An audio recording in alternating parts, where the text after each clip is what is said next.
hold hands and close your eyes.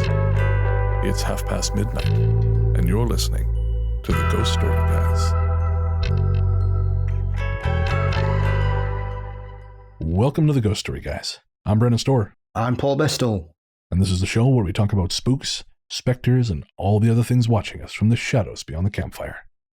Some conversations only make sense after the sun has set, and this is most definitely one.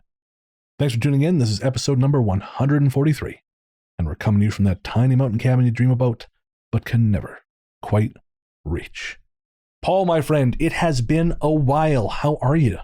I'm okay. It seems far longer than it did. I was getting really confused at one point because I thought, hang on, which episode are we and where we are? I completely lost my mind. Yep. I have a reminder in my phone every 2 weeks, record with Paul at noon on Thursday. And I was down in Los Angeles and the phone buzzed and I had a moment of panic because I thought, shit, I'm not anywhere near the computer. Hello? No. Hello? Yeah, exactly, right? Why aren't you there? I've abandoned you. The Ghost Story Guy. That's so but I'm not touching that. Oh, yeah, shit. Moving on. Moving on like a migrating Bigfoot. Yes. But so it has been a month since we have sat down to record. You and I recorded episode 142, basically, a month ago today. And you've been well since we've last spoken? Yes. Nothing too major has happened. I've survived 2 heat waves, a police standoff, and a low-flying drone. Well, that's pretty sweet. It was cool. Now, I've been away. I was away in Los Angeles for 2 weeks on vacation, and I'm going to talk a little bit about that. But before we get there, I want to say, listeners, in the month I've been away from recording, apparently seagulls have moved in next door, and they've been having a month-long fuck party. So I've tried to record several things, and if you listen to the most recent episode of Book of the Dead, if you listen very closely, sometimes behind me you can hear, and that's because there is this enormous seagull orgy happening somewhere near my apartment. But today we have an additional treat, Paul. Today I woke up to a text from my lovely wife who said, go look at the note on the counter. And of course I thought, oh, she's leaving me. Well, we all saw this coming at some point. But no, it was from our upstairs neighbors letting us know they are having a home birth today. And they said, if you hear any noises, we apologize in advance. Everything is okay. We have our birthing team. So, listeners, we could at some point have what might be a podcasting first, certainly a ghost show first, of a live birth on air. So if you hear a woman screaming, it's not my basement. I don't have one. I have. Well, let's not dwell on that. She's in Qatar, Paul. We talked about this. Yeah, they all go abroad. But if you hear any screaming, it is my upstairs neighbors, and I assume it can't be that bad. Like I sort of imagine when a child's born, you hear maybe some trumpets. I like to think there's a voice, like in Rocket League, baby has entered the arena. And then they that like ting sound, like in Home Alone when you see Joe Pesci's gold tooth. I assume that's the worst it could be. So it shouldn't be so bad. But if you do hear anything more, it is my upstairs neighbors, and it is the miracle of childbirth. And hopefully this puts a few of you off it. Absolutely. We had a story here in the UK last week about a gang of seagulls that attacked a robber and scared him away. Really? All right. Well, I got to say, man, you don't fuck with seabirds. They are the street fighting men and women of the avian world, because I remember being down on the pier in San Francisco once when I was young and dumb. I was in my early 20s, and there was a seagull, and so I threw him one of my fries. And that was a mistake because they descended on me like the mafia. So on this episode, we have a bunch of great listener stories lined up, including several ghost line calls, which I'm really excited to share. We've been hanging on to these for a while. And we also have some really lovely email, some really lovely messages that I'm looking forward to sharing. Before we do that, though, I want to share a little story from my trip to Los Angeles. Now, we were down there for 2 weeks, my wife and I, with her brother and her mother and the brother's 2 kids.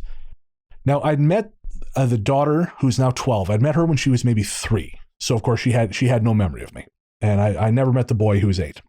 So we had a great time, and I'm going to spare you guys most of the details. But there was a point where they went and spent 2 days and 2 nights in Disneyland. All of them.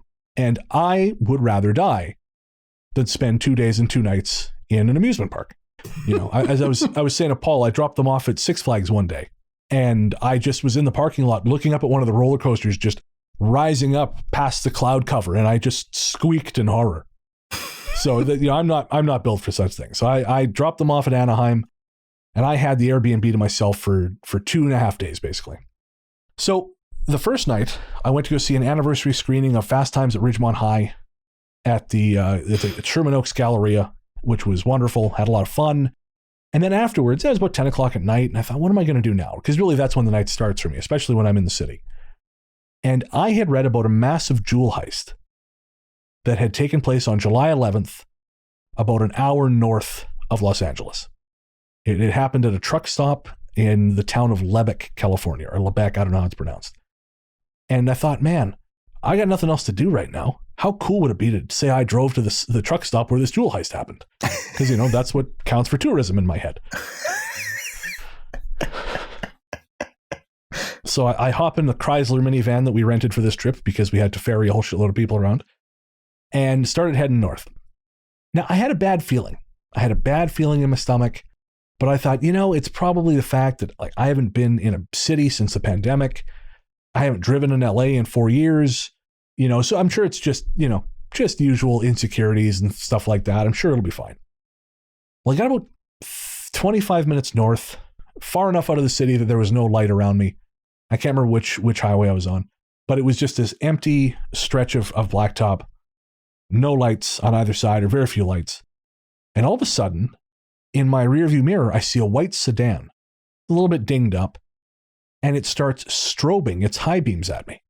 Like just on and off very, very quickly. And I thought, what is he doing? There's no one else on this road. It seems like he's signaling to me, but I don't know what they want.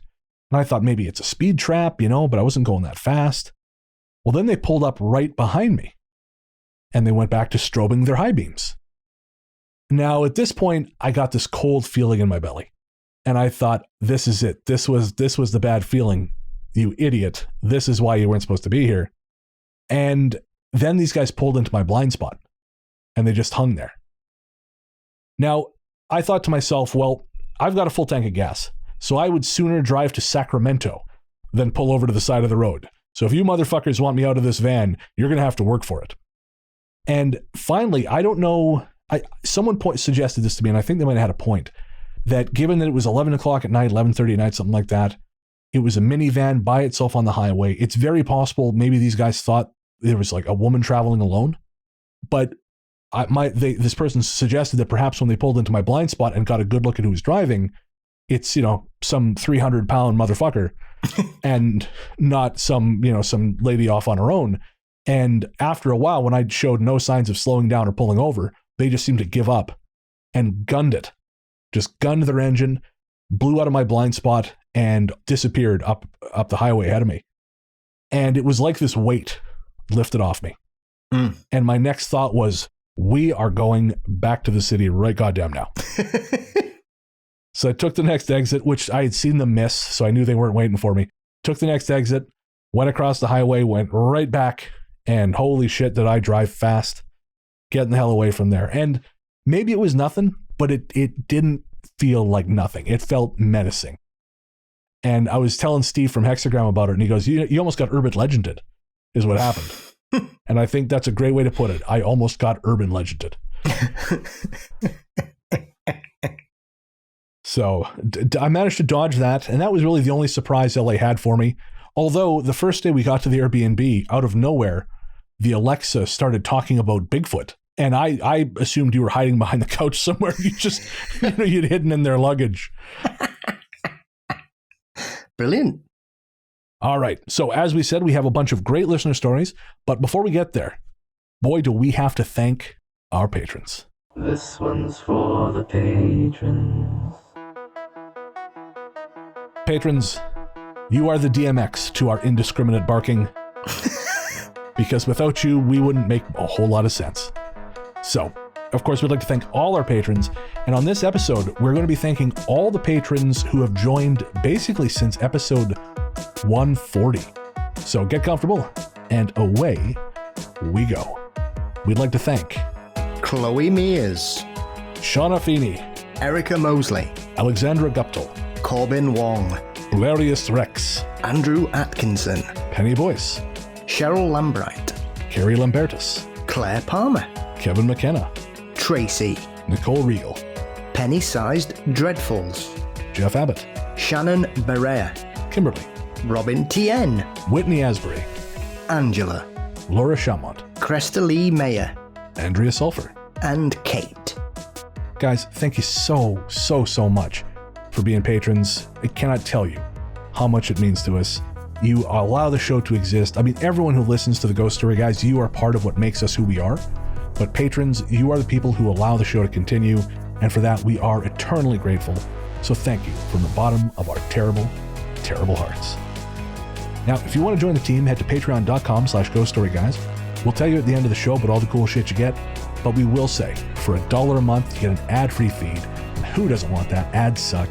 And frankly, folks, if you could spare $1 a month, I would say if half the people who listened to this show, or even a third of the people who listened to the show, gave it the $1 a month level, that would be a life-changing amount of money, and we would deeply, deeply appreciate it. So if you can, we would certainly appreciate your support. Again, $1 a month gets you an ad-free feed at patreon.com/ghoststoryguys. And finally, just before the break, shout out to our composer, Rainy Days for Ghosts. Rainy Days for Ghosts is a project of Los Angeles-based film writer and composer Jerry Smith. And if you want to commission Jerry to make music for your projects, shoot him a message at rainydaysforghosts@gmail.com. All right, we're going to take a quick break, and we'll be right back.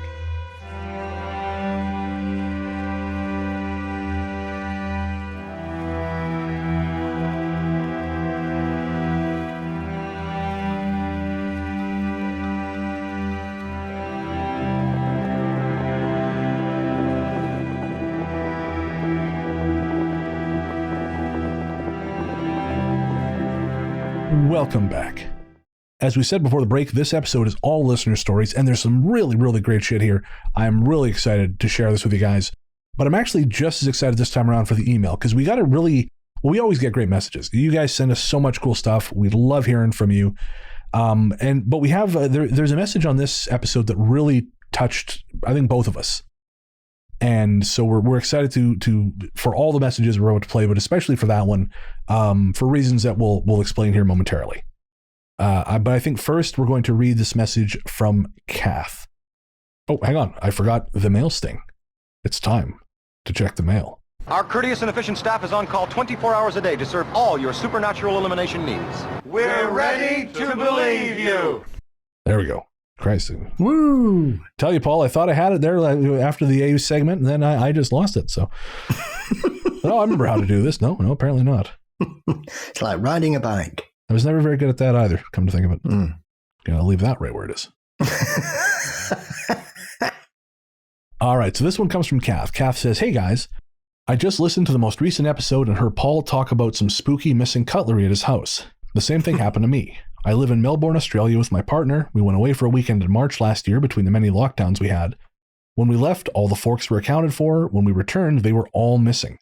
Nobody else had keys or could have accessed our apartment that we know of. We've since moved out of that apartment and the missing forks never turned up. Ghosts having dinner parties, maybe a new phenomenon, who knows?" And yeah, that's very possible, Kath. That would unnerve the shit out of me.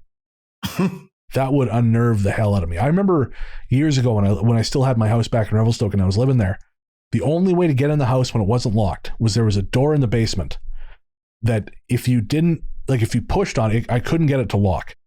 But it was down this terrifying flight of stairs. It was full of spider webs. I never went down that way.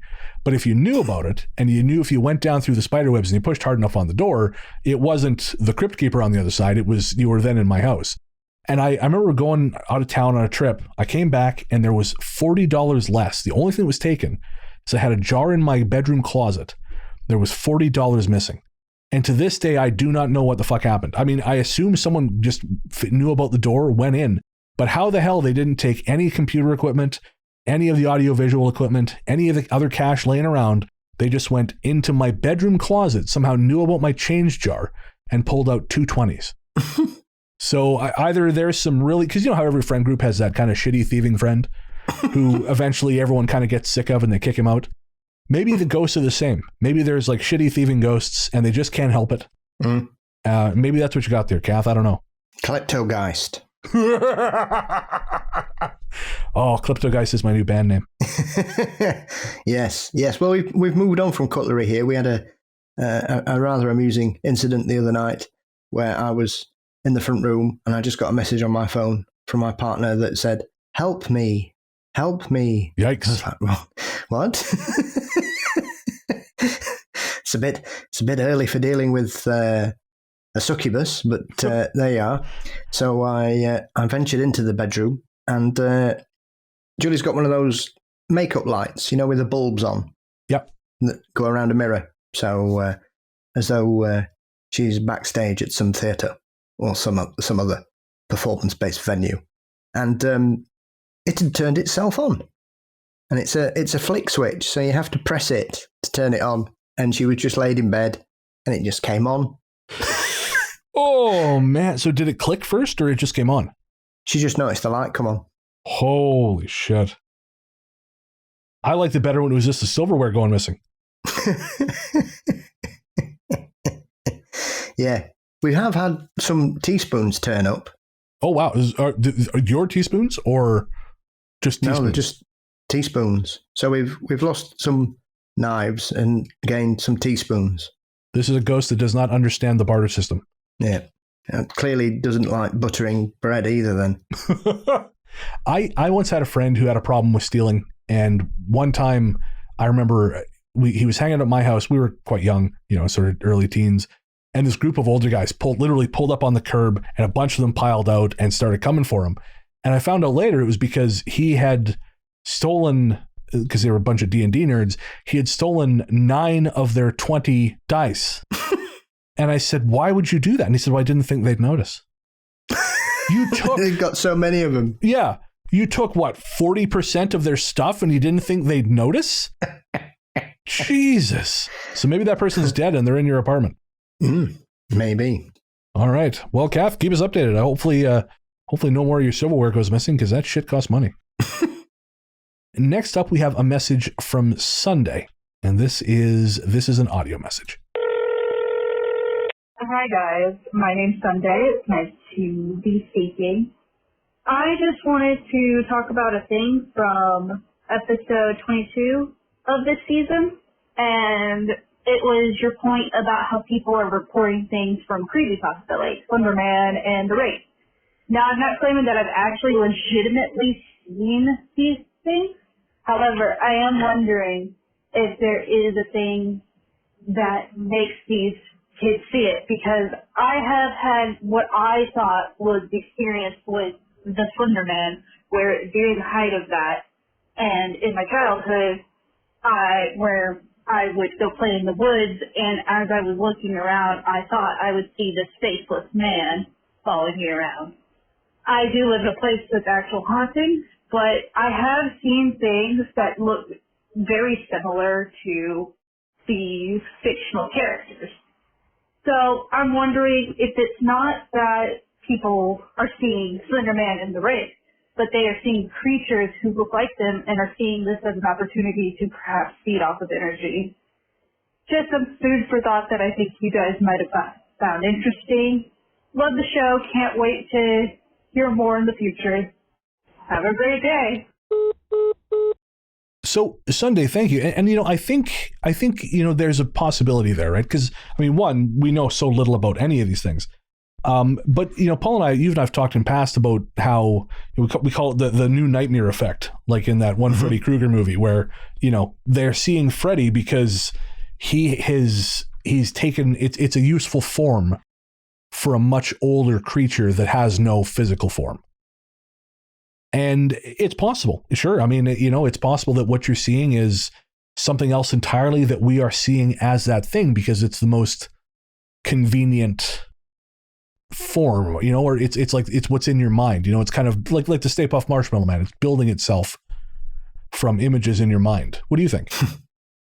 Well, it could be something like that. It could also be something like a tulpa, because obviously it's ingrained in popular culture now. So more people know about it, think about it, read about it, write about it.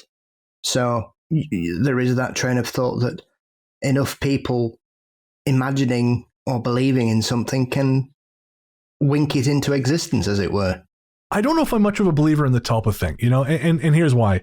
Because I feel like if tulpas were real, I feel like we would be up to our elbows in sparkly vampires and multiple Jesuses or Jezi or whatever you want to call them. I feel like if fervent belief could conjure something that simply, I feel like there would be a lot more pop culture figures kind of running around getting up to trouble.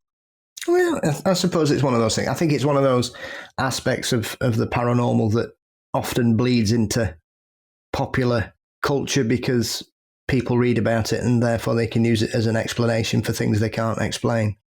Yeah, I tend to think that's usually what it is more than anything. It's like, well, I don't know what it is. It's a tulpa. Or an alien.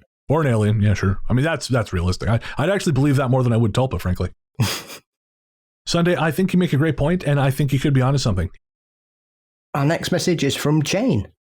And Jane says, Paul, so surprised to hear you mention Dusty Springfield. Her name and music just don't come up much anymore. I loved her. Great voice and such an elegant style. And I completely agree, Jane. Man's got taste. What can I say? Yeah. Beautiful woman and an incredible voice and a tragic life as well, sadly. Next up, we have a message from Matt. And Matt says, I wouldn't normally reach out to a podcast I listen to, but this one is very important to me. I am a long-time listener and love the show and clear passion you put into the production. I do tend to listen as I'm falling asleep, so you probably get 3 or 4 extra listens out of me through Spotify. I want to highlight your segment when you talk about mental health. I am sure your words have saved me from doing something silly, and it's down to the sincerity and genuine way in which you deliver that message. I'm going through some tough times, but always look forward to each new episode. I want to thank you and trust that anyone who is feeling hopeless hears that message the same as me and carries your words with them for when they are needed. Keep up the good work, fellas. I have a couple of stories to share myself that I have held on to, but maybe another time. And Matt, I sent you a separate email in response, but I just want to say thank you. We have another message like this coming up. And honestly, it's shit like this that gets me through because I had some pretty rough mental health times leading up to my vacation, and stuff like this is a great reminder that the work we do, it matters. We're not out here saving lives. We're not out here putting out fires, but we are doing what we can to make an incremental improvement in people's lives, and that's nice to know. Absolutely. It's deeply humbling to know that just by repeating our open and honest way of dealing with mental health and the challenges we've both faced over the years allows other people to really realize that they're not alone, and it's a very mature conversation. And we'll talk about it till the cows come home. It's as simple as that. That's it. So, thank you, Matt. Next up is from Cavness. Cavness says, your Arkansas fangirl here. Bet Brent has already been inundated with responses to the reference he made to Command and Control in the latest episode. The 1980 Titan missile explosion actually occurred in Damascus, Arkansas, not Iowa. I forgive you, wink. A documentary was made about in 2016, and that film was shown on PBS's American Experience in 2017. I can't remember if you mentioned that. It was quite a horrifying event for those who even knew it was happening. Tragically, one man, Airman David Lee Livingston, was killed trying to avert a disaster that could have been of unimaginable proportions. Over 20 others were injured, some severely. You both, and your significant others, have an open invitation to visit the natural state anytime. Maybe the folk monster or the Ozark howler will turn up. If not, we have tons of other great spots for you to enjoy, from the supposedly haunted Crescent Hotel in Eureka Springs to Monte Nee, the flooded resort that rises from the cold watery depths like Brigadoon when the state experiences a prolonged drought, and all the way down to Texarkana, the town that dreaded sundown. Yes, Paul, another of the excellent Charles B. Pierce's cinematic efforts. Stay safe out there in our crazy world, guys. Listening to you always makes me smile, except when Brennan talks about spiders. You can leave that off. Love y'all, Cavness. I didn't realize I talked about spiders that much, Cavness, because they scare the shit out of me too. So maybe I'm just trying to pass my fear off to you, Thank you for the correction on Command and Control. I can't believe I screwed that up, but thank you very much. And I have not seen the documentary, but I'm going to rent it because I love that book. Easily one of my favorite American cryptids, the folk monster. So I actually know nothing about it. It's the Beast of Boggy Creek. That's its proper name. Oh, okay. Gotcha. Okay. Yep. So, fabulous. I'd love to get down there. instead of reading about Lyle Blackburn's adventures and travels around there, because that's the encyclopedia about the whole case is Lyle Blackburn's book. I recommend both of them highly. They're brilliant. If you have any interest in cryptids and strange creatures running amok and terrifying local people, then both his books on that subject are as fabulous as the classic 1972 film as well. And finally, something I wanted to say just quickly. I can't remember if I talked about this on the show before. I think I mentioned it on Host Adventures, which is one of our patron shows. But there are people out there Googling Brennan Store wife. Don't do that. That's weird. Please don't do that. My wife Nikki is a lovely woman. The reason I never bring her up on the show, or I shouldn't say never, I don't post pictures of her on social media, is because she has a public facing job within the provincial government of BC. And when my very first real lengthy public appearance was on Midnight in the Desert with Heather Wade, and I heard the story about a sniper taking a shot at Art Bell, and I decided at that point, you know what, I don't want to have my personal life out there a whole bunch for people to kind of pick at. So that's why I'll mention Nikki, but I never post pictures of her on social media, and that's just because I want to let her have her privacy, and I don't want people to be weird to her. And we have had people be kind of weird. So that is why I don't post pictures. So let me save you the trouble of Googling Brennan Store wife. Because I put my name into Google. It was something to do with a book I was trying to figure out. And I thought, well, fuck it, I'll just Google it. And so I put Brennan Store and I hit space and it said wife. And I thought, who the fuck is doing this? That's weird. My goddamn what? Okay, come on, guys. Come on. She exists. I swear, she's real. She's just a spy. Well, that's fine. That's the only reason I could see her putting up with my shit this long. But I don't know what kind of intel she's getting. October 23rd, he farted in bed again. You know, I don't know that there's anything real engaging there in terms of state secrets. But yeah, so that's my plea to you. Don't be weird. So thank you again, Cavness. And we have one final message. This is another call, and this is from Catherine. Hi, this is Catherine. I was literally too lazy for text, but I just wanted to kind of check in and let you know how you have had an impact. I have texted before once about it, how the weekly reminder about the way back into the world has helped, and I was listening to some episodes a couple of weeks ago at night, and a few hours later, I actually was like lying in bed and going, there's absolutely no reason for me to be alive. There is nothing that I'm looking forward to. Everything that I do, it'll just keep on going as status quo, and I hate my life the way that it is. I don't want to sit and I hear Brendan's freaking voice talking about it when it seems like there's no hope. It's easy to feel like there's no help or reverse those two. You know what I mean. Anyway, I got that stuck in my head. You freaking jerk. Why do you have to be so addictive to listen to? But it always sounds like an after-school special where it's like, a famous celebrity is joining me today to tell you not to do drugs. And so I always kind of laugh at that section. But I also wanted to share what that kind of thing has inspired me to do. I recently discovered that the Trevor Project, which is an LGBTQIA+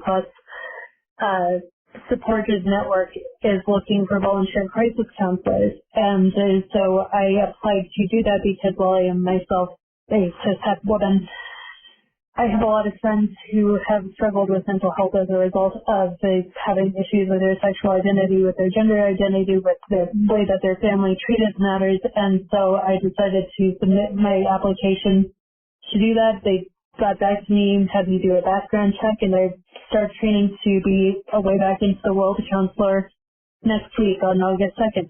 So thanks for all of your input and reminding us of ways to get help. Thanks. Bye. Catherine, I don't know, man. That's, both your and Matt's messages were really, really kind. And I can't tell you how proud I am of you for not only getting through what you got through, but then taking that and using it to help other people, especially the Trevor Project. The Trevor Project is a wonderful organization. And we haven't said this, I think we've inferred it, but I think Paul and I can both comfortably say that this show is a friend to the LGBTQ community. We are in favor of women's bodily autonomy. We are pro-choice. We are anti-bully, anti-scumbag, anti-dirtbag. anti anyone who wants to try and control the lives and fates of others. So no, that we are 1000% in support of all those things. And if you are not, hey man, we love you too, but you got to fix your heart, because there is a real plague happening right now, not just to want people, people coughing in each other's mouths, but there is a real ugliness spreading in the world. And people seem to think it's okay to pick on the most vulnerable because they somehow have it in their head that these vulnerable people somehow have more power than they do. They don't. So we are 1000% on the side of love in all its forms. And if you're not, man, fix your shit, because you're going to die real angry because you are on the wrong side of history. Anything to add, Paul? I think you've summed it up perfectly. Yeah. Besides, I've always stood with the marginalized and the weird, because I am. That's it. We're both fucking weirdos. And I don't know. There have been times when we talked about the shit on the show and we get emails saying you're virtue signaling or grandstanding. I truly don't give a shit if you think that, because it's important to say this shit out loud. So Catherine, again, thank you so much for your message. Thank you so much for still being here and for turning your pain into something that helps other people, and not just believe me, if anyone out there suffering, if you survive it, that's good enough, man. Just stay here with us. That's all we want. But if you can then take that pain and turn it into something even more beautiful, and there's nothing more beautiful than helping other people who need it, then holy shit, we are just so honored to have you as part of our audience and to have had even a small part in that process.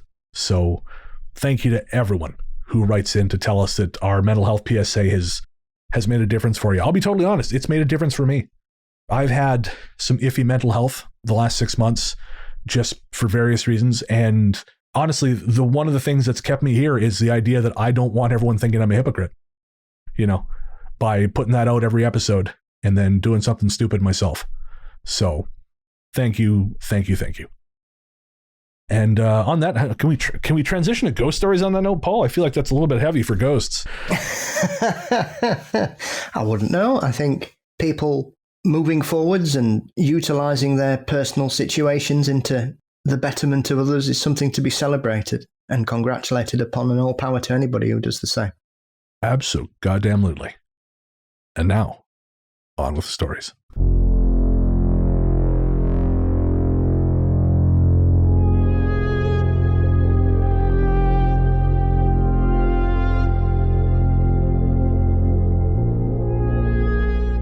Our first story is Dracula from Victoria. Hello, this is Victoria, and I was really struck by the recent podcast I just heard from you all when the lady that called into this line and talked about the torture she experienced as she was growing up, and with people or something around her bed and keeping her up, and how that affected her life. And then Paul also talked about having a friend, and he had a very similar circumstance when he was growing up. And in fact, the poor guy got beaten as he went to the bathroom in his bed.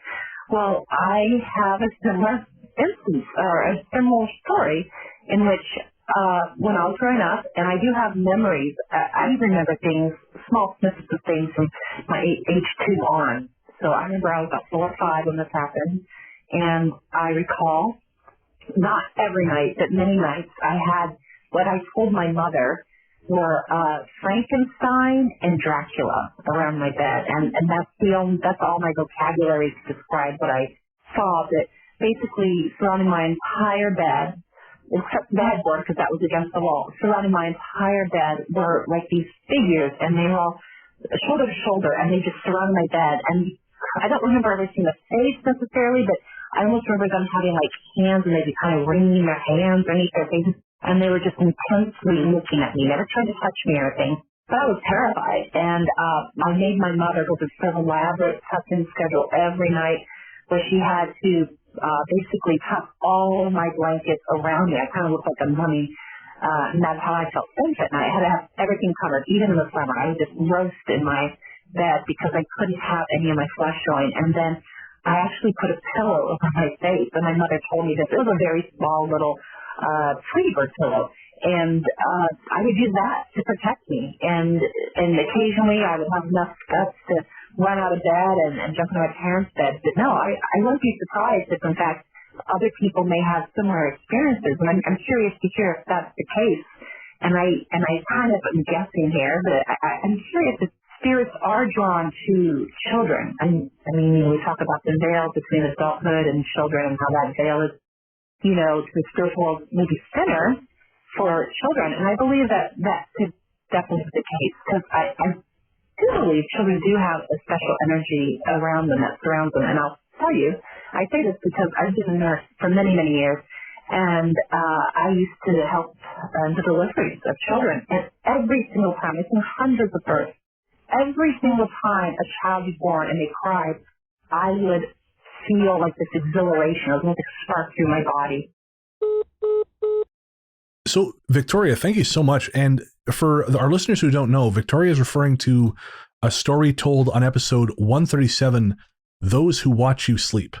And it was an anonymous story submitted by a listener via the Ghost Line, where she was being frightened by something in bed, and it was so bad that, yeah, she would sooner pee the bed than get out. And, I think Victoria makes a point. I mean, we've talked before about how kids are more likely to see things, because maybe they haven't had it beat out of them by life, the notion that there might be something beyond what we expect. But I wondered if there's a reason that these things come to kids, if because they're vulnerable. I just think that kids are more in tune with the natural world. Okay, so you think what they're seeing is always there. It's just they're the ones who are able to see it. It's not that these things are drawn to them. Yeah. There is this aspect of sight where children's eyesight sees a wider spectrum than adults, and they lose the ability when they get to about 7 or 8. Right. And your vision becomes as normal as everyone else's as adults. But I'm a big... I've said this before and I'll say it again. I find children's experiences with the paranormal some of the most frightening and interesting in the whole aspect of the field, especially Mr. Skin. Oh, Mr. Skin. Oh, Christ, Mr. Skin. He doesn't have any and he wants some more. Nope. No thanks. And I think for those of you who aren't sure, I believe that's episode 138. I think that's the next one. The Abominable Mr. Skin. And that was another listener story, and that was a chiller. Holy Christ. I think what Victoria is saying about having seen Dracula and the Mummy, that there seems to be, I think that lines up with what Sunday was saying. Oh, she said Dracula and Frankenstein. Oh, sorry, Dracula and Frankenstein. Right, no, she was wrapped up like a mummy in the blankets. That's it. Which you could say is probably why they turned up, because they thought she was. Oh, there we go. Mummy had gone missing. It's the Monster Squad. What a great movie. I love that movie. I will say, though, I posted that meme and someone said, what exactly do mummies do to you? Do they just beat you up? And I have this image now of just mummies just curb stomping the shit out of people. They just catch up with you and they just kind of clobber you and take your wallet. One of the most powerful supernatural creatures in the world. But what, like, how do they supernatural you? Do they liquefy your organs? Do they, I don't know, pull a tapeworm out of your ass with their mind? Like, what exactly is the mummy's secret ability? They're almost invulnerable. Okay, so I mean, they'd be great linebackers, but I mean, what is their threat to me? Like, if a mummy is slowly shuffling after me, what do I have to worry about? I mean, when he catches up with me, I'm not going to be able to rob him because he's invulnerable. But what does he do to me?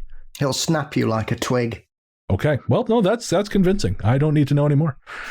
But you're okay because you've got cats. They're scared of cats. So the mummy's just an Egyptian-themed WWE wrestler who's afraid of cats. Yes. Okay, well. But they are essentially unstoppable. They are, in the annals of supernatural literature, only the vampire is more powerful than a mummy. Really? Mm-hmm. Okay, all right. So now I know, if I see someone wrapped up in bandages, do not taunt them. One of Christopher Lee's greatest performances. Really? He played the mummy? Yeah, in the first Hammer one. No kidding. He's the mummy and Cushing is the hero. Fascinating. Seems a waste to have him buried under bandages, though. You can definitely, you can tell it's him. But he's incredible. And it's probably one of my favourite, probably along with the first Karloff one. Interesting. I know so little about Hammer, man. I have so many of those movies I got to catch up on. It's just a massive gap in my horror knowledge. Definitely that late 50s period's probably for me, their golden era. So many great films at that point. I've seen, I've seen the ones you've told me about. So basically Devil Rides Out, and Legend of the Seven Golden Vampires, but I think that's about it. The Abominable Snowman is probably the most underrated Hammer film of all time. What makes it underrated? So what's its strength? It was made in 1956, so it was when everybody was going Yeti crazy. Oh, okay. At the time, but it's a really well-made film.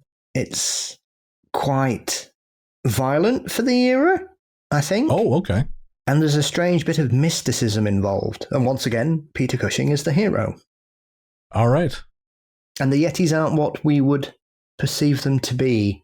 And there's, I was going to say something else then, but that's a really fucking awful film that I was beginning to think about there. But yeah, it's easily in my top 5 Hammer films, The Abominable Snowman.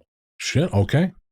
On the subject, just before we move on, I'm sorry, Victoria, this has nothing to do with your story, but Nick and I have started watching Cheers on Paramount Plus. She's never really she watched maybe a couple episodes when she was a kid, but she's never really seen it. So we started watching it, and of course, for me, it's very, very dear to my heart because my family watched it as it was coming out. Yep. And something that occurred to me in watching the first season, as we have been, is, and this is the same, I feel like, with Peter Cushing and Christopher Leigh, actors, kind of like wrestlers in a lot of ways, they used to be people who had really lived lives and then moved into that space. So, Christopher Leigh was a soldier and he was a spy, and I don't know Peter Cushing's backstory, but I assume that he had some kind of similar, sort of a path into that profession. No, Cushing was one of the few that, even as a child, he wanted to be an actor. Oh, okay. And his family were quite supportive, but it wasn't that kind of thing where, because in those days, well, if you wanted to be an actor, then usually it meant one thing, which was often that you were gay for a lot of people. So his family were a little concerned about that. But Cushing's one of the odd ones where he essentially wanted to be an actor from a very early age and was fortunate enough to end up doing it. He had a couple of odd jobs in between, but he eventually got his break, and the rest is history. Oh, okay. So fair enough. But maybe what I'm saying is there was more room for people like that because watching Cheers, you had Nicholas Colasanto, who had been he had been a Marine. I think he'd fought in the Second World War. Yeah. One of the character actors, a guy named Ron Karabatsis, he had been a homicide detective for 24 years. I think Dennis Farina actually from Law and Order and Snatch and that sort of revival of unsolved mysteries there in the 2000s. He also, I believe, had been a homicide detective. And I feel like that's less of a thing now. I feel like now it's more, everyone is that guy comes up, I want to be an actor. You don't have some ugly motherfucker who just finished, getting back from Korea or something and thinking, well, I'm tired of murdering people. So let's see what this Hollywood is all about. And I feel like you don't get that quite as much. Like I think Adam Driver is the only person I can think of off the top of my head because he was, I believe, a Marine or something like that. Before he moved into acting, but I think that's less common. So this is me advocating for more ugly people in Hollywood is what's happening. Well, to be fair, a lot of them ended up joining the army anyway during the Second World War. So whether they wanted to be actors, a lot of them ended up going into the forces anyway. David Niven is a prime example, and he was a commando. Right. God only knows when. Obviously, I've mentioned the strange connection with Glenn Miller as well, which has never really been fully explained by anyone, really. And unfortunately, obviously, Niven has long since departed. But there's hundreds of them at that period all went into the forces. I guess that's it. At that point, there wasn't a choice. You didn't choose to go into the army. It was. I guess maybe you did, but it wasn't much of a choice. Well, some of them stayed in Hollywood, but I know Niven was one of those who was very keen to join the effort. Right. I remember that was one of the only times my grandfather and I really disagreed on something. He was talking because he enlisted to fight in the Pacific Front, and they dropped the bomb, the first bomb when he was in transit. After basic training, so he never actually made it to the front. And I just told him, I said, I can't get my head around volunteering to go die in a war, and I'm not going to get into the sort of the argument here, but it was one of the few times where we just could not come to any kind of like agreement because I just couldn't get my head around it, and he would just tell me, no, you had to go fight because you had to. What else, how could you stay home when this was happening? And I maybe now that I'm older, I understand that better. But when I was a kid, I just thought, well, screw that noise. I don't want to get shot. I can stay over here. I can stay over here. This is perhaps not the bravest thing I've ever said, but it is the most pragmatic. Yeah. I've always been amazed at some of the people that fought in the First World War over here and then re-enlisted for the Second World War. Well, at least we finally defeated fascism, right, Paul?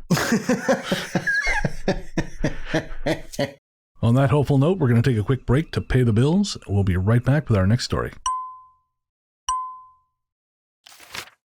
The Wumpf, from Leigh. I grew up in a small town in northern Minnesota.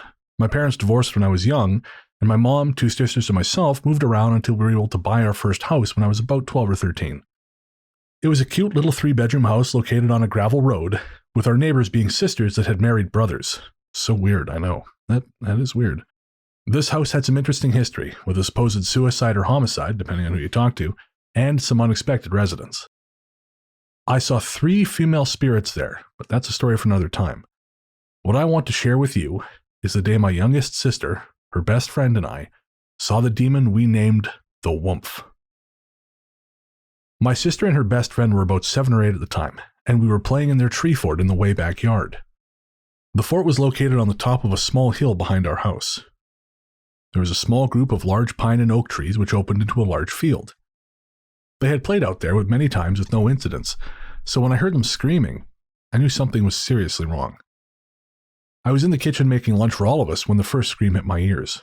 It was a warm summer day, so all the windows and doors were opened. When I heard them screaming, I thought one of them had gotten hurt, so I ran to the kitchen door to see what the hell was going on. I saw the girls running their asses off down the hill towards the house, screaming bloody murder. They were saying, "Help us!"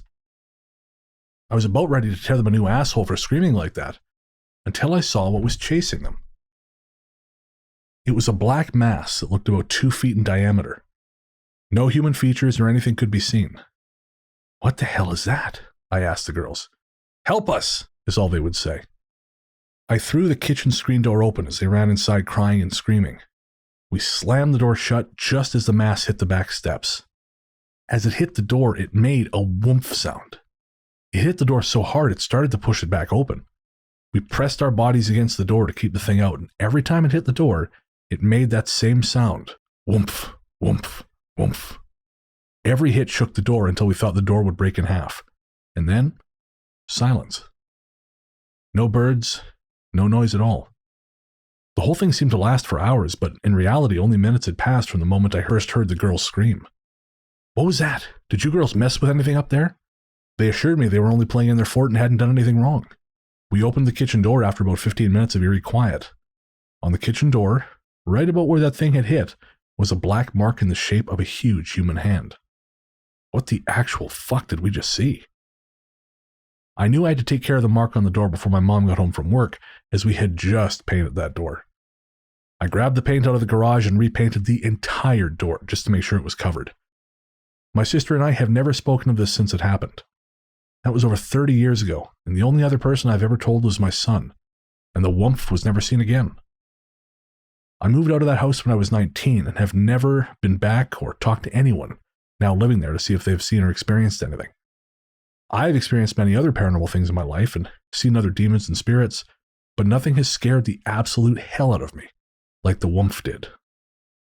And that reminds me of a story we had on the show previously, and I wasn't able to find which story it was, but we had another listener who had an experience with a thick black mass that didn't exactly have a shape, but kind of existed. And I got to say, I don't understand why people live in the country. It just doesn't make any sense to me.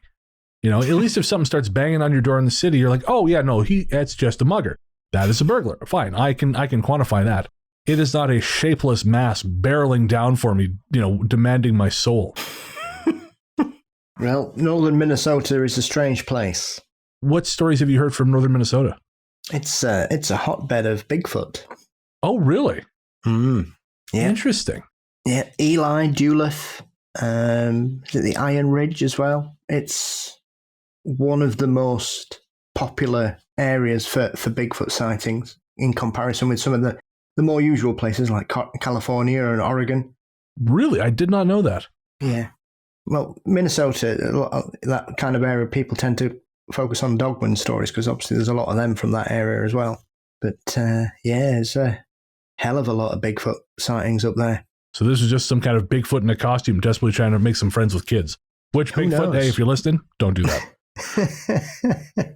But yeah, Minnesota's quite obviously home to Chad Lewis. So I was just going to say, yeah, Chad has written a couple books about the area, hasn't he? yeah, absolutely. And Wendigo as well up there. So what you're saying is, buying a house in the woods in northern Minnesota, you basically bought a one-way ticket on the weird train. Very much so, and that's regardless of the incredibly terrifyingly cold winters that they have. Oh God, yeah. Yeah, you know, I'm talking about spending a little more time, you know, staying with some friends back east. And, of course, you know, the way things are working out, I'm not going to get there till probably September or October, just in time for winter, which I got to say I am not excited about. Yeah, I think Chad was telling me once when he hunkers down in the winter, sometimes it can drop down to -30 there. Oh, God. I mean, I grew up in cold weather. I like cold weather, but I've lived on the coast so long, it's made me soft. I'm a weak man now, Paul. I like being able to, I hate layers. I don't like layers. I like being able to wear one jacket when I go outside. The idea of having to cover myself in layers like some kind of hairy Matryoshka doll does nothing for me. Yeah, well, we've only had one real bad winter here in the last sort of 20 years, so we're getting quite soft here as well. What's a bad winter for the UK? That got down to the coldest. It was -16 here. Oh, okay. So that's pretty cold all on its own. Yeah, it was it was one of those things they kept mentioning a winter in 81 when I was like 9. And I don't remember that at all. But I lived in a house with no central heating then. And I don't understand why I don't remember it. Because those days when you'd wake up sometimes there'd be ice on the inside of your window. Oh, God. The good old days. Well, we had to be wrapped up in bed like Catherine. Basically mummified. Fair. 17 blankets. Days before duvets and things like that. Oh, you'd have those terrible thin blankets with kind of the shiny edges on them?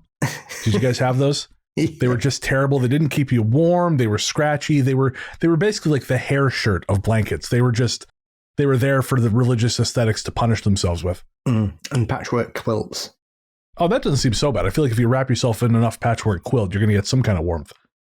I've always viewed them as deeply dangerous things after I watched that episode of Friday the 13th, the series where they had a killer patchwork quilt. You may be the only person who remembers that series. So I feel very bad for you because that's a horrible thing to have ruined. That'd be like if I watched something about a killer chicken wing. Yes, the series that had absolutely nothing to do with the film at all. It's a very odd program. I feel like in the documentary Crystal Lake Memories, they talked about that, and I think it was a rights thing. You know, they got the name, but not the visuals or something like that. So they had to try and construct a Friday the 13th series without the thing everyone came to Friday the 13th for. Yeah. I think it's the forgotten paranormal series of the 90s. Yeah, I think so too. I think aside from YouTube, I don't know that there's anywhere you can watch the episodes. Well, there we are. We can start the movement now. Bring back Friday the 13th, the show.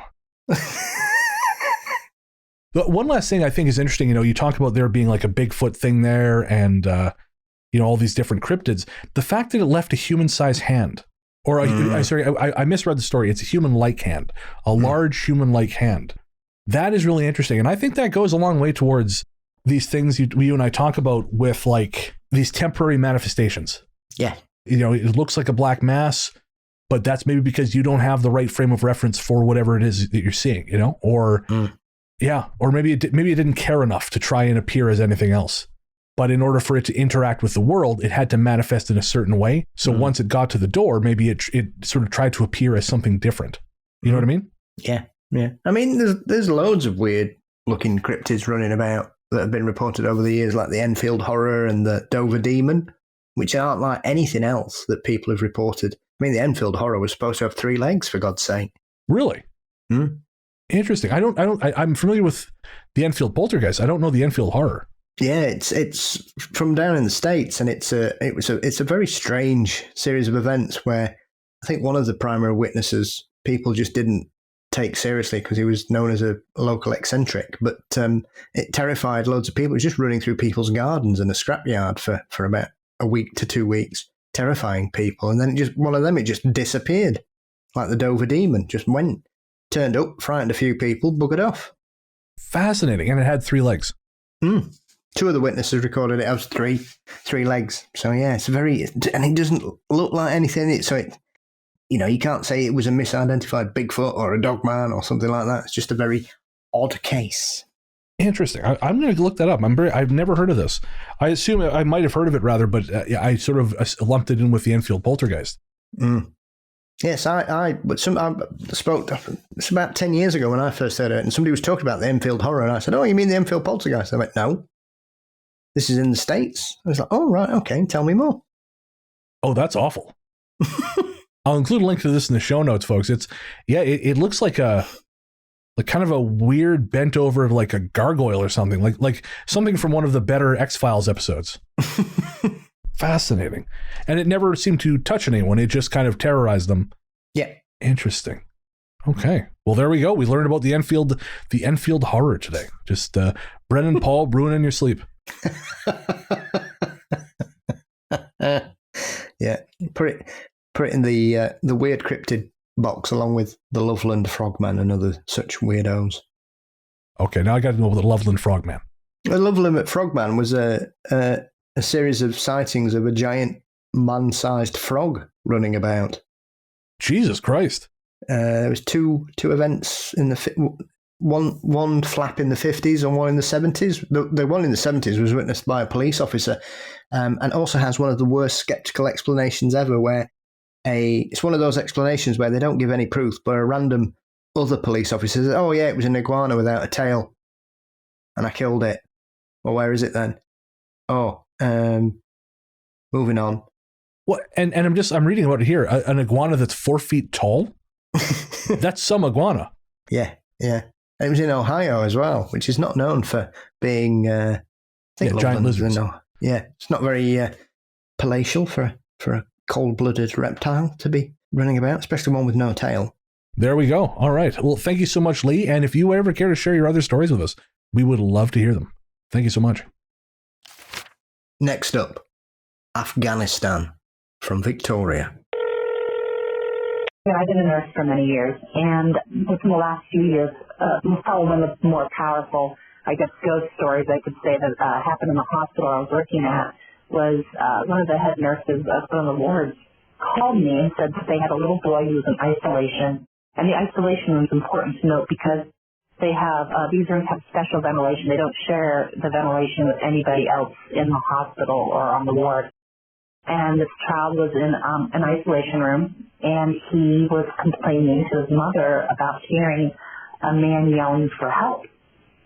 And I went down to talk with the mother and pulled the mother aside. She's like, "Look, my kid is not really fanciful. He doesn't have imaginary friends. This is not something normal for him, but he's telling me that he hears a man yelling it for him or yelling at him." So I went and I didn't want to alarm the child, but I said, "Well, I understand that you hear things." And he was very nonchalant. He was just coloring, and he said, "Well, I know you all don't hear them, but I do." And this man, I said, "Well, what is he saying?" He said, "Like, help me, please help me."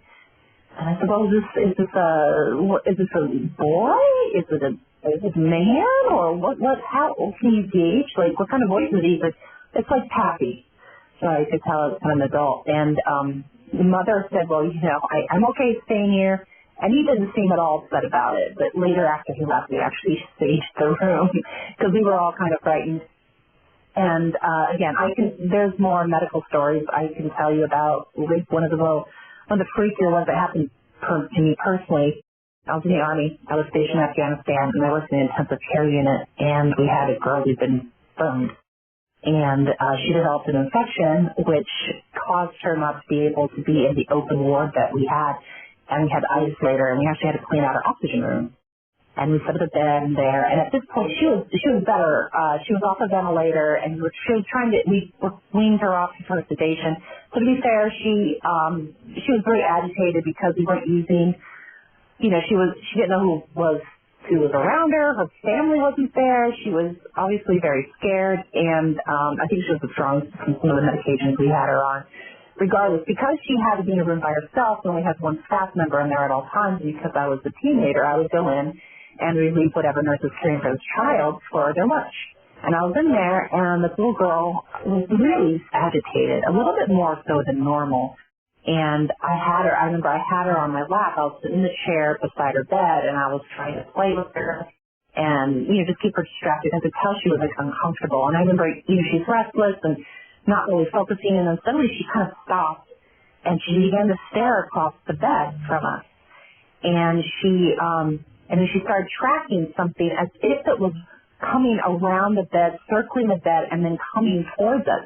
And as whatever she saw was coming towards us, she screamed, and she basically tried to crawl into me, obviously looking for protection. And I held her really tight, and she shielded her head into my chest, and I swear there was nothing there. And I was so spooked. And thankfully, not too long after that, the other nurse came in, and I handed the child off to her, and I was like, woo-wee!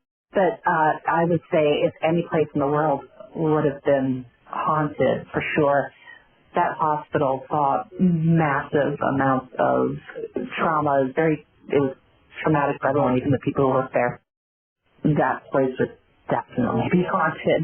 Okay, I love your guys' show. Thank you so much, and take care. Bye.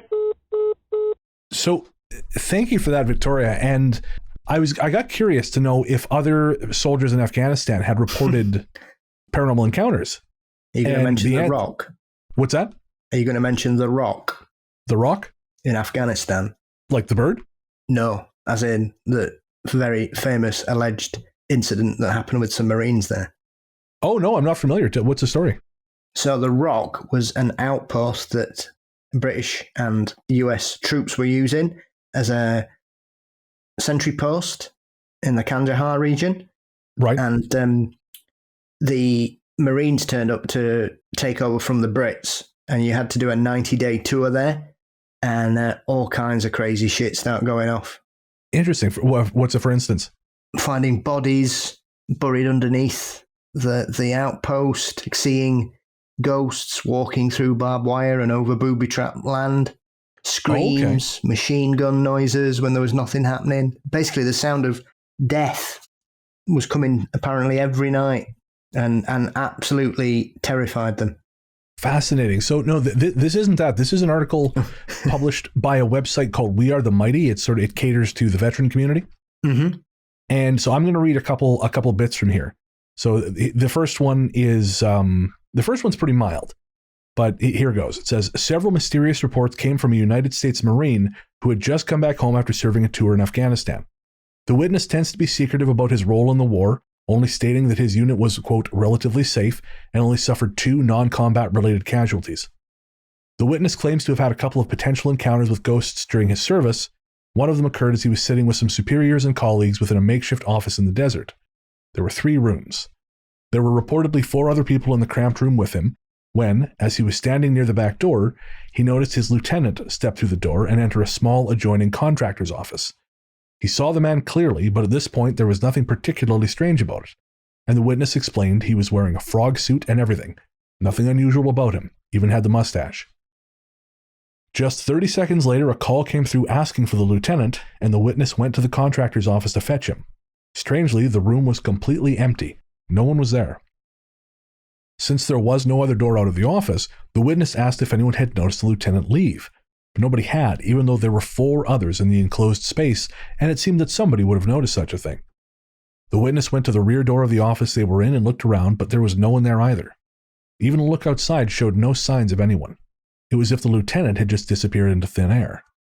The witness explained, I said, disregard, Sergeant, nobody is around, looks like I was seeing things. Then my roommate, a fellow Lance, says to me, that's bullshit, you and I both know somebody is in that room. And I just said, nope, you saw it too. Someone walked in and nobody came out, but nobody is there. Another incident in the very same office happened one evening at around 10 p.m. The witness claims that he was alone after working late and on his way out when the door to the contractor's room opened by itself and stayed open. He went to investigate and shone a flashlight into the dim space, but no one was there. He said that at the time he had a very strange feeling like he was being watched and that it was quite unsettling. The very same witness claimed to have seen other strange things during his tour. He says there was a mysterious heat signature that would be seen on infrared equipment wandering and pacing around in the desert outside in the dark. Yet when it was observed with different cameras with the naked eye, nothing was there, and there was no response when they called out into the night. And so there are other accounts, and I'm going to share a few more of them here. Different witnesses, but I just think they're so unique, and we so rarely get any insight into places like Afghanistan that I just have to share them. So I'm going to continue. Another witness who reported strange ghostly figures in the desert claimed that his unit was plagued by a mysterious phantom that would appear around the outskirts of their camp and vanish in the blink of an eye. The first time it appeared was a little after dusk, a couple hundred yards from their position. One of the men, described as a random private, told the others there was a person out in the wilderness just standing there. The witness looked and at first couldn't see anything, but after a moment could make out a dark blob, vaguely, in the shape of a person. The sergeant apparently was called over and saw it too. When asked where the figure had come from, the private explained that it had just, quote, popped up. Whoever was out there was just standing motionless with its back to them. The witness described the eerie scene and what happened next. Quote, so we watched this person for about 3 hours who just stands there, motionless with his back to us. You could put optics on it and see it was a person, adult male, average height and build. Best part, we borrowed a thermal monocular, and this fucker doesn't register on it. 0 heat signature.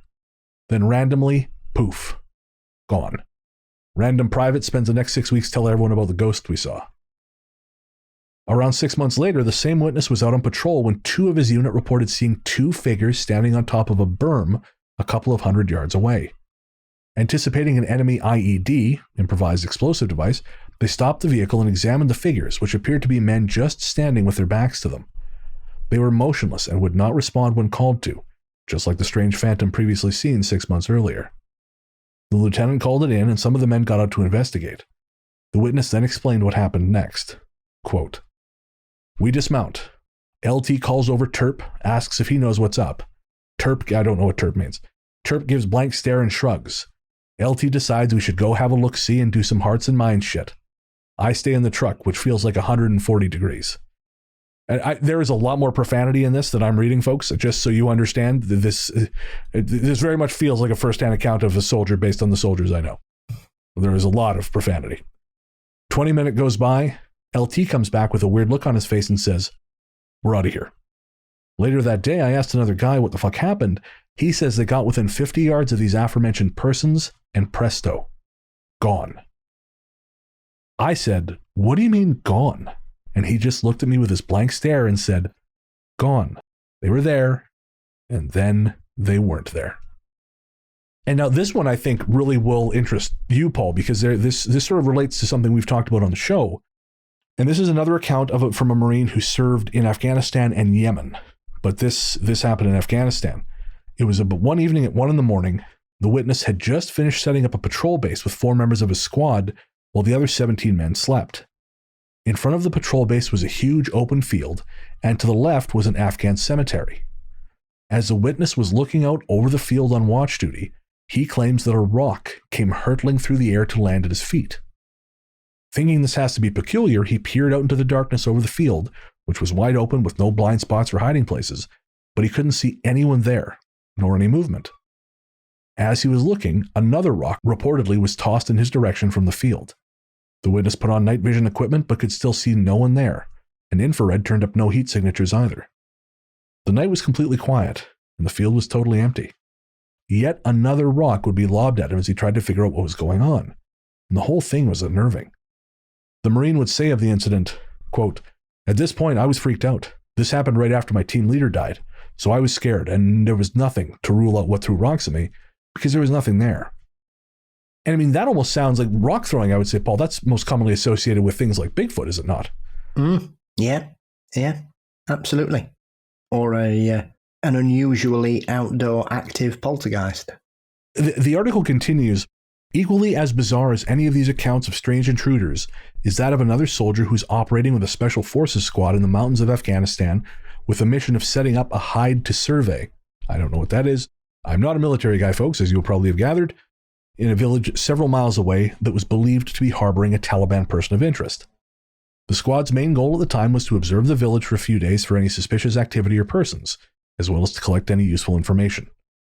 To this end, they set up a team of 6 men at the base, and 2 others whose job was to creep in closer to observe from a different vantage point. Things went well at first, but on the second day the squad began having trouble maintaining radio contact with the observation team, Tactical Operations Center. They found that transmissions were plagued by static and sometimes would not go through at all. It was chalked up to the magnetic content of the rocks in the area, and the witness and some of the men went out to reposition the SATCOM in order to get a better signal.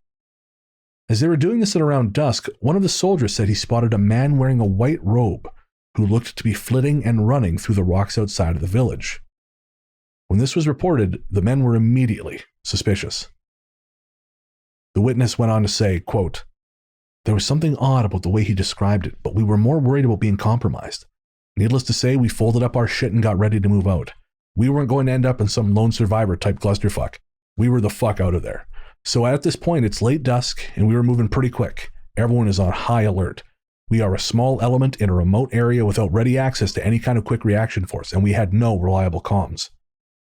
The team continued their hasty trek back towards their outpost, and the witness took up the rear, walking backwards and making sure they weren't being followed or leaving a clear trail, his gun trained on the darkness the whole time. As he did this, he spotted a fleeting glimpse of something white moving in the distance, although he could not be sure just what it was or if it was following them.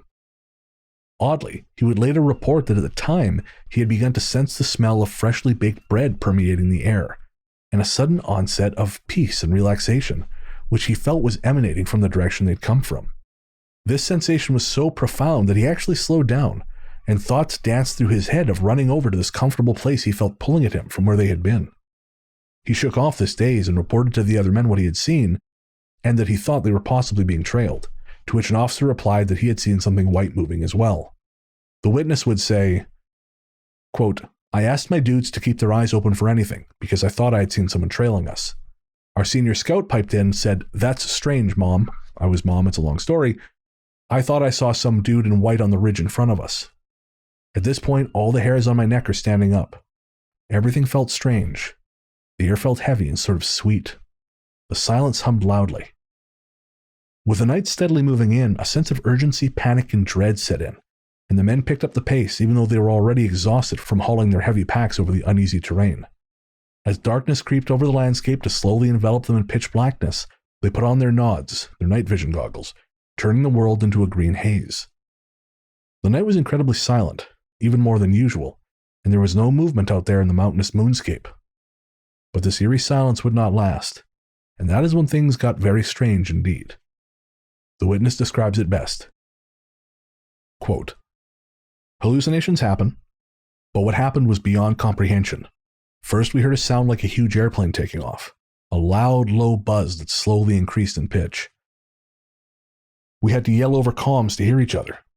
Everywhere I looked, I kept seeing what looked like glowing eyes staring back at me, but once I would center my focus on where I saw them, they would disappear. We were fucking panicked. Everyone was holding their rifles at the high ready. We were expecting some kind of ambush attack, and we started talking out the RP we would meet as if we needed to start a peel and move. Then it all just stopped. Everything got dark. The only thing I could hear was my breath and the blood pumping in my head. We stopped, dug into the side of the mountain, and performed SLLS, which stands for Stop, Look, Listen, Smell, for about 10 minutes. Nothing. Not even bugs. The air and land were silent.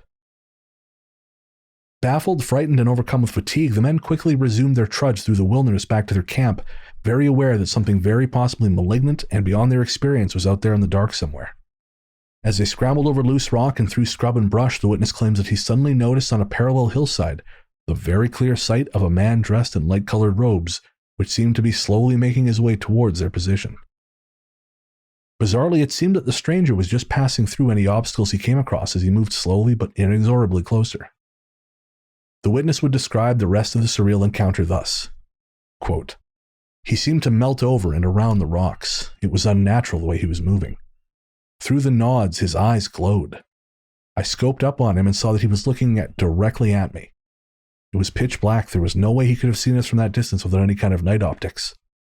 Suddenly he stops. He picked up one of his limbs and held it in the air, almost like he was waving at me. Then the arm melted back into his form like it wasn't an arm at all, but some kind of extendable proboscis that was meant to look like an arm from a distance. I was about to ask the other guys if they could see him when suddenly he disappeared. And basically, that's sort of where the story ends. And there is more to the article. I'll include it in the show notes so you folks can read it. But I have never heard anything like that, Paul. Have you? No. There are some extremely odd stories from service personnel who served in Afghanistan. Deeply unnerving stories as well.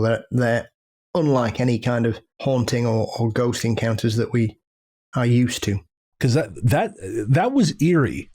But that was ghost story eerie until the arm. Mm. And then that changed into, that was something else entirely. That bothered me. Yeah.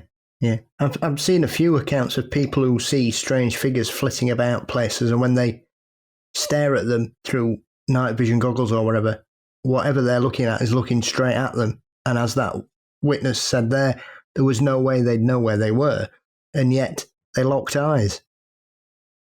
There's something deeply humbling about requiring all this equipment to be able to see something in such a way that it can just naturally see us. Mm. If you ever get really hung up on the idea of man as the top of the food chain, go out into the Afghanistan desert, it sounds like. Yes. Very true. So thank you so much for sharing your story, Victoria, and thank you for inspiring us to find those stories. It sounds like there is so much over there, and I would love to know any more stories you have from the region. As an aside, there's a great little horror film set in Afghanistan, I believe from 2008, called The Objective. And it's about a group of soldiers lost in the desert who are hunted by something they cannot see. It's very low budget, but it's pretty great, as I recall at least. It's been a while. So thank you, Victoria. Frog Road from Terri. You are like ghost therapists to me, since I only have a handful of people I can tell this stuff to. Keep up the fabulous work. This episode reminded me of a story I have about a late night car ride. The frogs. It was about midnight and my friend and I decided to hop in my car and drive about 130 miles north of Milwaukee to the city of Stevens Point, Wisconsin, for a morning seminar we wanted to attend. It was the 1980s, and I was driving a 1970s Honda Civic, which is about the size of a Volkswagen Beetle, much smaller than they make them today. This drive is normally about 2 hours max, but we didn't make it there until the next morning.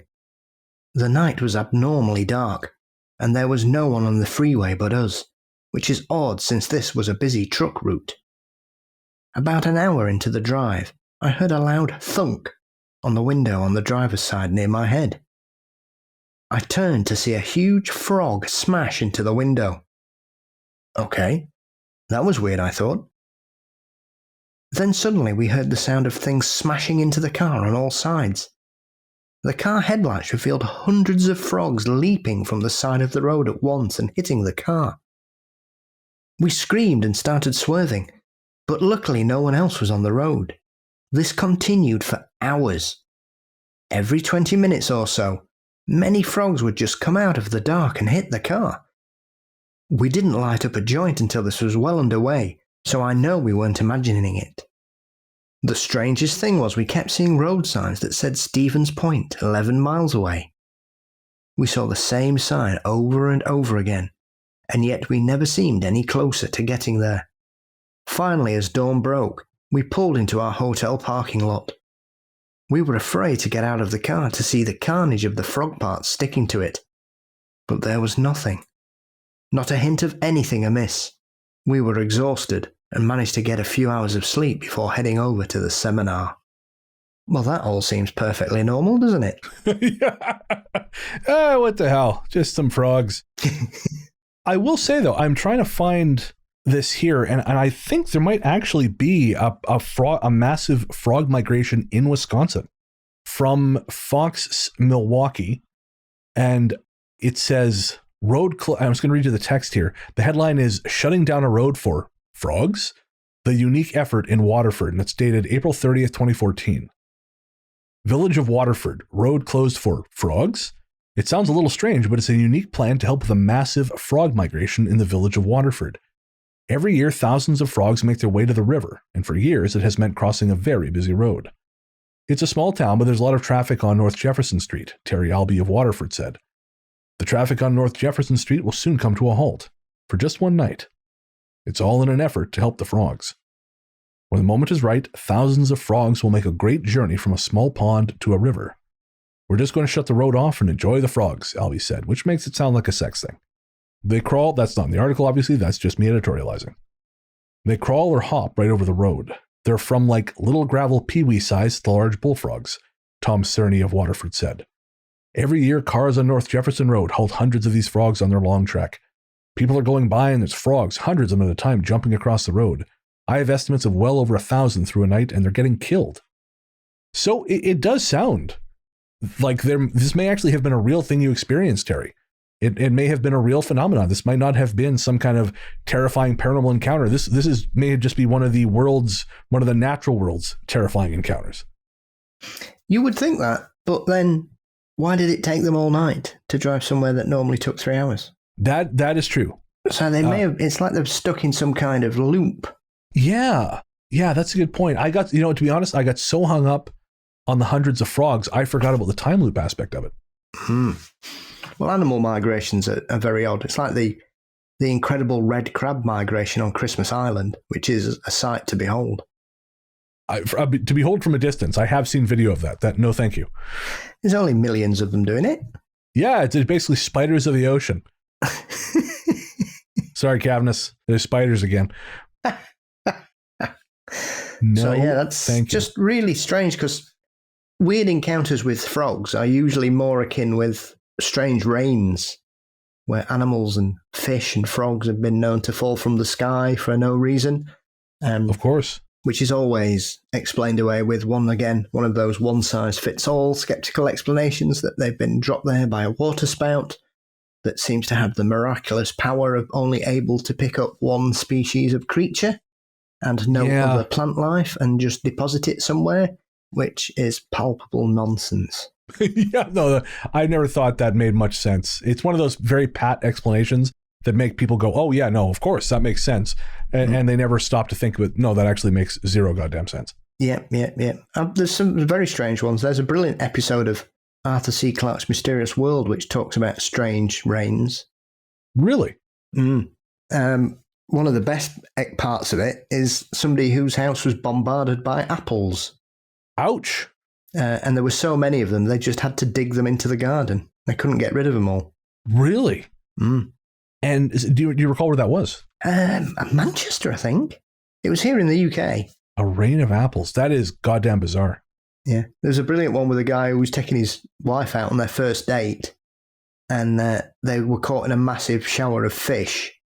So much so that she got really upset because they couldn't save them all, and they were literally just flapping about everywhere. They tried putting them in. For some reason, he had a box, I think. He was trying to put them all in a box, and there was just hundreds of them everywhere.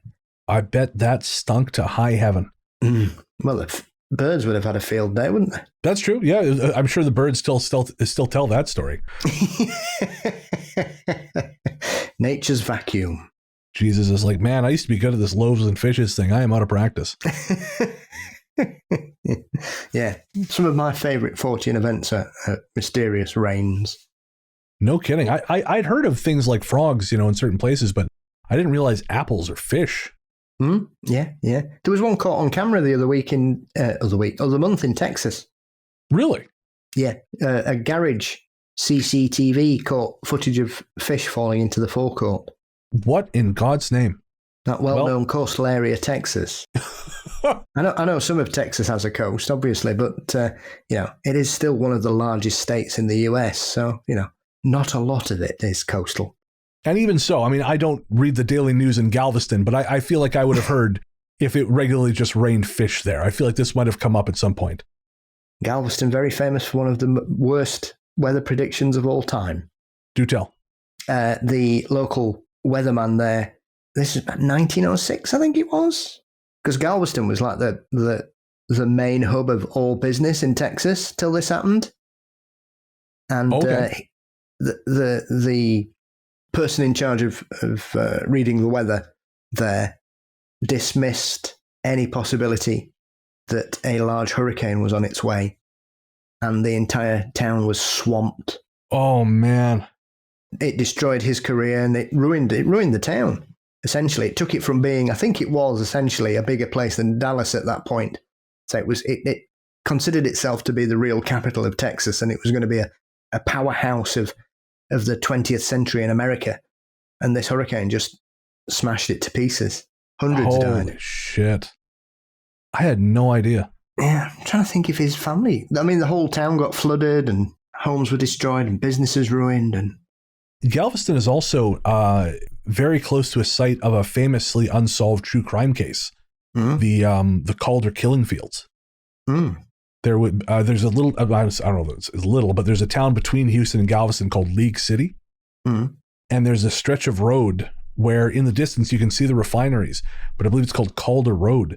And if I remember correctly, 4 women, the bodies of 4 women were found there in, when was this? Beginning in 1983. It started with a bartender named Heidi Fye. She went missing in League City and she turned up in that field. And then a year later, it was a 16-year-old girl. And while they were looking for her, they found a 3rd body. And then in 1991, a passerby found a 4th body. And based on what I've read from the FBI, those women are, I think the last 2 women may still be unidentified. And they have never been able to determine who was it, who the, whether this was one attacker or multiple, but it's just one of those long-standing American mysteries. Well, nothing surprises me. Have you seen that story from New Zealand about that family that bought a lot at auction from from a storage unit, bought a load of suitcases and they've got them home and there was they found loads of body parts inside the cases. Oh my God. No, I had missed this. And they've discovered they're actually children. Jesus Christ. When did this happen? Last week. Oh my God. No, I had missed this completely. Yeah. If you put New Zealand body in suitcase, it should pop up. What the hell? This is a cheery show, folks. Let's go. New Zealand body suitcase live on air. All right. Human remains. Okay, I should stop being so glib. This is quite disturbing. Wow. They blind bought a lot, like they do with Storage Wars and other such programs. Sure, yeah. So they just bought this lot of suitcases and they were like, oh, we've got a real deal here. Got them all home. And then they just discovered all these horrific situation that they found themselves in. 2 children, and they believe those have been there for years. 5 and 10 years old. That is horrifying. Jesus Christ. Yeah. Between this and those kids who were playing around with, what was that, Randonautica? Yeah. Was that Seattle? It was Seattle, yeah, just across the water from here, and they found a body in a suitcase. I'm just not touching random suitcases anymore. Holy Christ. Well, we went down some roads on that one. Thank you, Terri. Dreamwalking from Alexandra. Hello, Brent and Paul. I just wanted to say I'm a longtime listener of your podcast and relate to a great many topics you have touched on. I also wanted to mention how grateful I am that Paul came on to co-host with you, Brent, because I know the hurt of being left by who you perceived as someone close is a heavy burden, and with Paul's energetic, happy spirit, it seems to have smoothed out the blow, and I'm very proud of you for navigating through that. Well, thank you very much, Alexandra. Yes, you've clearly not spoken to me on a Saturday morning. In fairness, I haven't had to speak to you on a Saturday morning either. Yes, I don't like talking to myself on a Saturday morning. I'm a very grumpy morning person. You and me both, man. I do not do mornings. That's why we have these calls at noon. Absolutely. And sometimes even then, I'm barely ready. I don't have a story as much as I have a question. My mom is a lover of horror. As a result, I grew up terrified of scary movies and monstrous beasts and ghosts especially. I had many night terrors throughout my young life, but along with a lot of childhood traumas, these experiences were buried deep. In recent years, many, many odd things have happened, all occurring around dreams. Well, lucky for us, because I love dreams, Alexandra. Some are just plain daydreams that have all become real. Like, not everything in the dream, but the places, people, conversations, happenings, they come true. I just don't get to choose which ones and when they'll be, but I've come to realize these instances now. I have, in fact, hijacked boyfriends' dreams before, too. Twice I felt I've slipped into another place in the middle of my own dreams. My boyfriends were always there, and I'd always be able to communicate with them and sort of guide the dream, all along knowing within the dream what I was doing, but my consciousness did not catch up. I'd wake up and ask them about their dreams, and once I recognized what they were talking about, I'd interject and say, then I came in, right? Freaking them and myself out. This hasn't happened in a few years, but I always felt it was because our connections were strong then. Since listening to your show, I've been more in tune with these occurrences and have experienced two really odd things. One is a horrifying dream in which I had a bad dream, woke up, and felt like something was in my room. Now, I've been hearing strange knocking at or around my bedroom door both day and night for a number of weeks, ever since I've been back in the States, and hadn't thought much about it, but this felt wrong. I remember staring into the darkness, awake, waiting. Then a deep black face rushed out of the darkness and up to me on the bed, grabbing my right wrist nearest the edge and screaming into my face. I tried to scream as well, but it's like my vocal cords were tied. All that came out was a squeak, and it was gone. I sat there just hyperventilating for what seemed like forever, and somehow I fell back asleep. In the morning, I could not decipher if I was truly awake or not, but my wrist had phantom pain that entire day. Next was at my mom's house about 4 to 5 days later. My husband and I woke up around 10 a.m. and he left the bedroom to go shower. I was tired and stayed in bed for what I thought could just be a drawn-out wake-up when I felt impressions on the bed, kind of a kneading like a cat but bigger, by my hands and feet. I could feel the blanket move for 5 to 6 minutes. I didn't feel threatened. I didn't feel scared. I just played it cool and stayed still. I'm not going to lie, I thought it could be my cat or 2 dogs that have just passed not so long ago. There's been lots of loss over COVID. I can't explain these occurrences, but I know I was awake for them. I know it. They're real. Since I've become more open to these kinds of realities, have I welcomed any and all things? Or have I actually just gone mad? Well, Alexandra, I want to say, I don't think you've gone mad. Not at all. I think sometimes, definitely, when I first started getting into the paranormal, and I'm actually curious to know if this is your experience as well, Paul, but when I first started getting into all the stuff when I wrote Strange, I started having like crazy experiences right away. I've told them many times on the show, my various experiences. But over time, that's sort of metered, it's kind of moderated a little bit. And I wonder if we sort of build up a bit, maybe a natural resistance once we kind of, we kind of go all in and we're very open. And then over time, we sort of develop a bit of a barrier to keep us safe. Has that been your experience since you kind of opened back up? I mean, you're dreaming again. Yes. I had a terrifying dream the other day that I caused a flood. Oh, God. And I caused a reservoir to collapse and flood a town. Oh, wow. Don't suppose you got a location on that just in case, eh? It was just really odd. It was very strange. 1 minute I was next to a reservoir, and then the next minute I'd caused it collapsed. I can't remember if I was playing about with something, and then the whole side of the reservoir just collapsed and it just flooded. Oh my God, that's terrifying. And then the next thing, I was in a boat, seeing all these houses underwater. Holy shit. So yeah, I'm really enjoying dreaming. Very soothing. Yeah, no kidding. Yes, I find it really relaxing.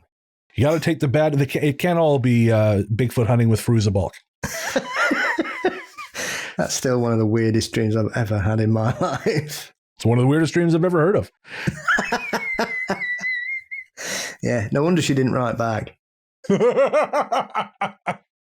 It's a strange thing. I mean, from leaving the house I grew up in till I was about 7 or 8 to sort of the modern thing, I didn't really have much to it. So I'm not too sure. I mean, I'm convinced that us diving into the history of the area last summer, when we were discovering that the house next door had been blown to smithereens during the war. Right. Because that's when everything started happening here with the smoke smells and... Of course. Disappearing cutlery and stuff, because we hadn't had anything before then. And then, I mean, it doesn't happen all the time. Like I said, the light thing that happened last week was probably the first thing that's happened, other than the smoky smells occasionally still popping. I mean, we still get those occasionally where they'll just pop up around the house. Right. So it's just, I don't know really. I think maybe sometimes when you're into this, you tend to brush things off, or you go, oh, well, that's, yeah, oh, that's weird. Whereas we kind of just go, meh. That's true. I mean, it may just be that, it takes so much more for us to take notice of something. Mm. because we've had things happen and we kind of get so used to it. I will say, Alexandra, that, you talk about sort of having an intense connection with your boyfriends. And certainly I've told the story on the show before, but, I have a very, very close friend, really my best friend, who we once shared a dream shortly after, like when we really kind of made each other's acquaintance. I dreamed that I was in a bus station somewhere. I was buying a bus ticket to Chicago. And I remember I was standing at a desk looking at a map, and I was trying to figure out where I was going. And then I looked over and I saw my friend standing in line for another bus. And she didn't see me, but she was waiting for a bus. And by the time I had to deal with my ticket. And by the time I had done with my ticket, she was on board her bus and gone. But when we spoke the next day, I hadn't even mentioned my dream when she said to me, I had the weirdest dream about waiting in line for a bus and getting on a bus last night. And she had this with my wife as well, because we're all friends. And they both had a dream about being in a car, a red convertible, driving together somewhere. And they both dreamed about it on the same night.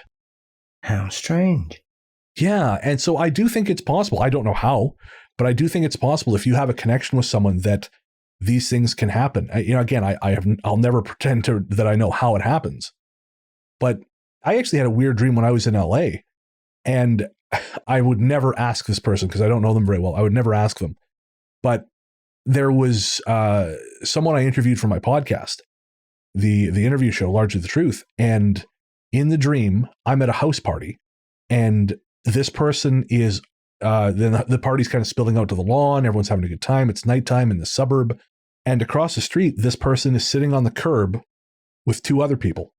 And one of the other people waves to me, and I wave to them because I also know one of the people they're with. And this person in question kind of looks at me funny. And we end up, they sort of say, hey, can I speak to you privately? And I said, yeah, sure, let's go. So we go in the back of the house, and I distinctly remember it's like a porch with a chest freezer, the kind of where people hang their coats, and, there's sort of a utility shelf. And this person says to me, Brennan, how can you be here? How is it we're both here? And I said, I don't know. I've got some ideas. I got some theories, but I can't tell you for sure. And so we were going to leave and have a conversation about it. We walked out of the house. And again, it was nighttime. There was fir trees everywhere. And I remember a fence. And then I woke up. But part of me's always wondered, or not always, because this only happened when I was in LA, but part of me wondered if that person had a dream, because we don't know each other very well. We've only ever spoken during that interview. But part of me wondered if this person had a dream and thought, why the fuck did I dream about that weird guy who had me on a show once? But again, I will never ask, because that would be incredibly weird. And the odds are, no, it's probably just, a head movie. But yeah, I did wonder. There's a very weird story on one of Art Bell's Ghost to Ghosts, which is about a dream. Okay. And somebody rang up and said, I'm going to tell you this story about my mum. And the caller said that their mum had this dream that their workmate's husband appeared in their house dressed as a magician and was going to kill them and was chasing them around the house. And they woke up and they sent their husband around the house to check. And then they fell asleep again and the dream started again. And the magician killer said, I hid behind the furnace. That's why your husband couldn't find me. And started to chase her around the house again. And this carried on through the night, that she kept waking up, getting her husband to check the house until the morning. And then she went into work and she was talking to a co-worker, and her co-worker looked exhausted. And she said, what's the matter with you? And she said, we've had a terrible night. My husband kept having a dream. He was a magician and he was in your house trying to kill you. Jesus Christ. Yeah. I think they were from Canada as well. Paul, you promised not to tell anyone. Yeah, the more I think about it, I think it might be Victoria, actually. You got to be kidding me. Yeah. Was there a business there where they used to make bulletproof vests? In Victoria? If there was, I'm not aware of it. Mm-mm. I'll have to remember which episode it was on. But yeah, it's always struck out to me, that one, because most of the time people don't ring up about weird dream stories. They were always like ghosts or other weird incidents. But that one's always stood out because it was a dream, and it was a very odd dream. And then you'd obviously got the fact that the two people in the dream were both dreaming about the same thing, despite the fact that they didn't have any real connection. Yeah, that's bizarre. Killer magicians. All right, one last ad break, and then we'll be back with our final story. Remember, patrons of Ghost Story Guys don't have to listen to the ads. That's patreon.com/ghoststoryguys. All right, so we have one final story for tonight, and that is a ghost line story from Amy. We've titled that story, Like a Pep Rally in Hell. Hello to both of you gentlemen. My name is Amy, originally from Ohio, and I wanted to call in about a memory on New Year's Eve, 1999 into 2000. I went to my church up in Hollywood to meditate. We meditate, and we have a tradition of meditating into the new year every year. So I went up to Hollywood with at my time boyfriend. He's now my husband, and my mother-in-law, future mother-in-law. We went up to meditate with a small group of people up on Sunset Boulevard. And as we went into the church and sat down to meditate, we began to hear very loud microphone and music begin to happen. Next door, the church is. But as we were sitting down to meditate, there was a group of about 200 of us getting ready to do meditation.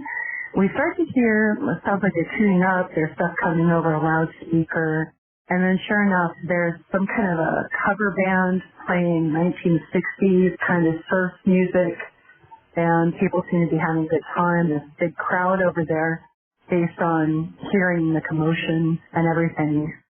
So we're getting into meditation, going beyond that, using all of our techniques that help us with focus to get past that noise, kind of get through it and over it, and into meditation through deep breathing and energy work. About half an hour into our meditation, and it's about somewhere around 1:45 till midnight, the music abruptly stops. Someone comes out, an announcer, an MC, starts to talk on a microphone, introducing someone, and it's hard to discern the name. But the next thing that happened snapped most of the room out of focus and out of meditation. The next thing that happened was, it wasn't just about the noise level. It was the vibration that jarred us all. The next thing that happens is this booming voice begins to talk in what I can only describe if a demon was talking, or you're going to a pep rally in hell. That's the best way to describe it. At first I wondered if it was just me. I looked around and started to see the incredibly bewildered looks on the faces of other people in the same room attempting to meditate. The man leading us in meditation, he was an older monk with about 60 years experience in meditation. He suddenly opened his eyes, looked at all of us, and just belted out, "Go deeper." He was trying to help us get in and past that vibration, which was nauseating. The energy in the vicinity of the temple we were in, everything shifted. It felt like energy emanating from the site building was just blasting us and blasting everything physically around it. The thing that came to mind when this was going on, because the energy felt so god-awful, I almost felt like how it must have felt in medieval times when people were hiding in caves and that there was some kind of mythological creature outside. This sounds kind of a weird description, but I just got this visual of just people hiding from some kind of massive monster. What was more horrifying than just that alone was the fact that the people in the audience responded as if they understood what this person or thing was saying to them in this dark language. That was terrifying. There were thousands of people at this rally, and you could hear them yell in unison, like, that kind of stuff. So people have misconceptions and different ideas about what the Church of is about. I'll use from my experience that evening. There's no doubt in my mind there are dark practices going on related to, And when we were leaving that night after that meditation, people just looked haunted, going out to their cars. Usually after the nice meditation, people are smiling, kind of gliding to their cars. We were kind of like, everybody was just kind of like quickly moving to their cars, just kind of like, let's get out of here immediately. Crazy. So many more stories. Thank you for having this ghost line. So, thank you, Amy. First thing, I don't envy you that because her description, I think, was perfect. The description of hiding inside as something indescribable tries to get in, it felt very elemental. And obviously we beeped the name of the church because this particular quote-unquote church is very litigious. And so we're not playing that game because we are a very small show, but they are not above suing someone of our stature. So we just decided I decided to bleep the shit out of that. I know they had a branch here in Victoria, and I was always it's a small building tucked away in kind of an industrial part of town. I was always very uncomfortable around it. So Amy, thank you so much for sharing that. And again, it's I don't know quite what to make of it. I just know that organization has always made me uncomfortable. Someone in my family, when they were younger, and there's someone older than I am, but they actually were interested because of the movie star connection, which honestly, this organization is famous for, you're going to know who the fuck I'm talking about. They're famous for recruiting from, I want to say, the previous generation of celebrities. I don't think it's as much of a thing with younger people now, but I know they have some mega stars from sort of my, people who I would be watching, starring in films. And so I think that brought a lot of people in. It gave a lot of people kind of interest in them. And my uncle was one of them. And so he wrote them for some information, and it's famously cult-like. There's a lot of expense involved. And he kind of, bless him, he figured that out pretty quick, and he thought, no, screw this, I'm not doing this. But they never stopped mailing him for years. He was on this list, and they just kept coming. And it just makes you wonder, because obviously Los Angeles is kind of the heart of the empire. So I wouldn't be surprised if the celebration that Amy was adjacent to was higher up, was some of the top people in that organization, who are top people. They are very, very wealthy, very powerful people, some of whom we all know. And it does make me wonder. Have you ever heard stories about these guys, Paul, aside from just being like generally lunatics and abusive? Remember, we didn't say the name. You can't sue us. No. Oh, okay. I mean, I know enough about them to just scratch my head because, I know what they're supposed to be and how they were formed and what their originator dabbled in previously, because, born from the UFO contact movement. Of course. Yeah. I mean, once you join, you get to the top, you can never die. So that's handy. Yeah, still not really appealing to me. So I skirt around them as much as I can. No, I do not blame you. Well, Amy, thank you again for your story. Thank you to everyone who wrote in. If you want to leave a message on the Ghost Line, that's 1-888-588-6920. That's 1-888-588-6920. Leave your comment, question, or story as one or a series of voicemails, and we'll mention this again in the C segment, but I want to say that here because not everyone listens all the way to the end. So we're going to take a quick break, and we'll be right back with our Ghost Force shoutouts.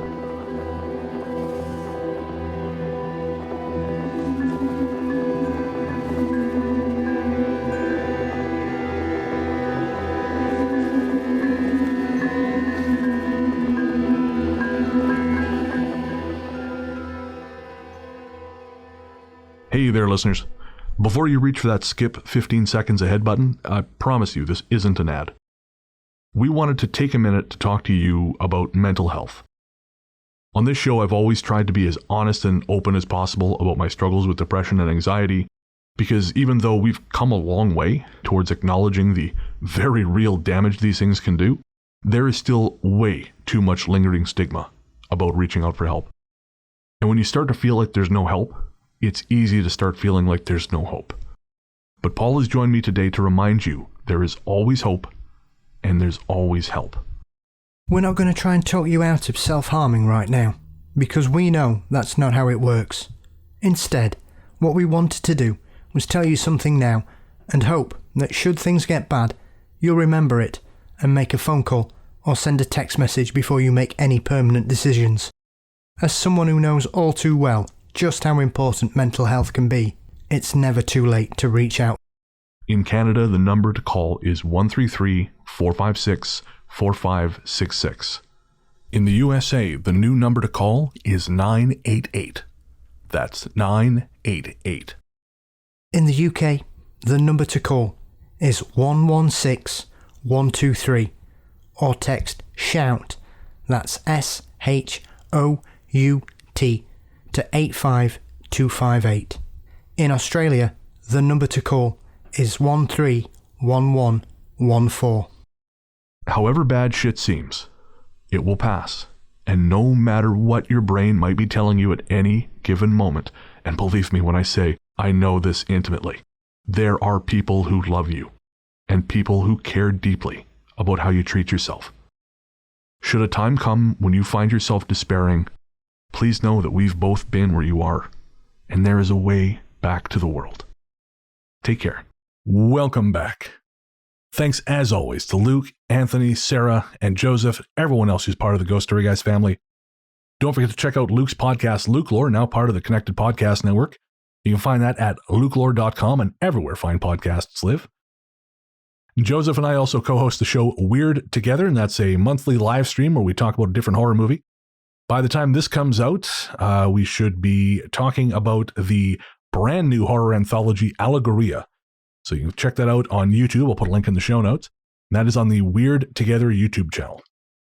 Also, I want to say it's out now, so I can talk about this. Anthony is in a Bollywood film. He randomly was cast because they were shooting this film, and I'm just going to look up the name. They were shooting this film in northern BC in Barkerville, where he works as a bartender, and he ended up being cast as a featured extra. So he is actually, I think at one point, I haven't seen the film yet, it just kind of came out here, but he plays a vicious racist, which is very funny because Anthony is the sweetest guy. That is not him at all. The film is called, and I'm probably going to mispronounce this, Chalamud Kinahi Aya, and the film, it came out on July 29th. So I just missed it in the theater here. It kind of came and went while I was in Los Angeles. But if you can, I'll put a link in the show notes to its Letterboxd page. And Anthony does have, again, a brief role as a featured extra. And he is a much nicer man than the film portrays him as being. But we're so proud of Anthony. That guy has done so much cool shit this last little while. There is more cool shit to come for him. So that is just, again, congratulations, my friend. You deserve it. And I told you so. So there. And thanks to you, of course, my friend and co-host, the paranormal Johnny Carson, host of Mysteries and Monsters, Mr. Paul Bestel. Paul, what's coming up on M&M?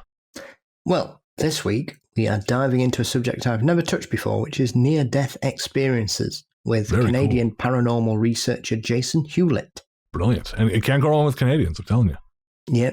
So we have a good discussion about grief, trauma, and the whole experience, both belief and skeptical explanations for what these people believe has happened to them.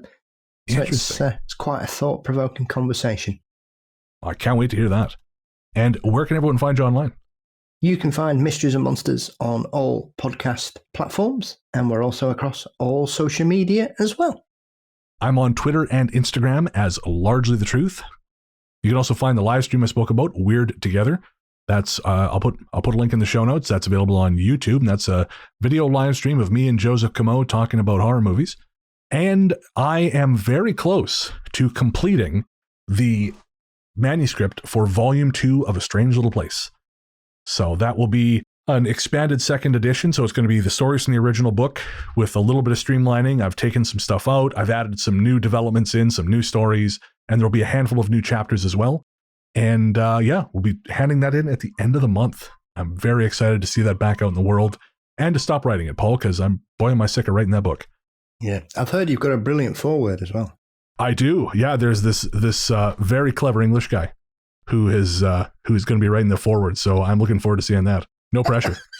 No pressure. It's Paul. I picked the wrong week to quit sniffing glue. You sniff all the glue you want, my friend. It can't be any worse than anything I've written. Also, my interview show is on hiatus, but if you want to hear me talking about horror movies, books, art, all kinds of stuff, look for Largely the Truth with Brendan Storr wherever you get your podcasts. As we said at the top of the show, if you want to support us, we would very, very much appreciate it. Head to patreon.com/ghoststoryguys. That's patreon.com/ghoststoryguys. We have tiers at $1, $5, $10, $20, and $50. All kinds of stuff from digital rewards like bonus shows. You get 2 bonus shows per week. There's also physical rewards, stickers, all kinds of cool stuff. And you help make the show go.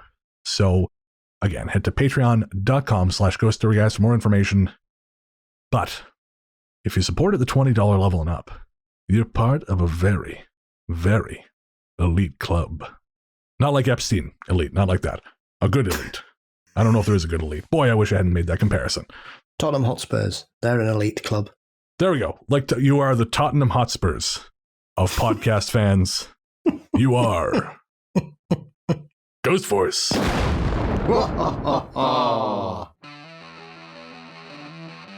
Woo. That's right. Patrons at the $20 level and above are members of Ghost Force and get thanked every second episode in this segment. Well, generally, that's how that happens. It hasn't because I've been on vacation, but now going forward, every second episode in this segment, in these voices, because we gave up smoking, but we missed the pain.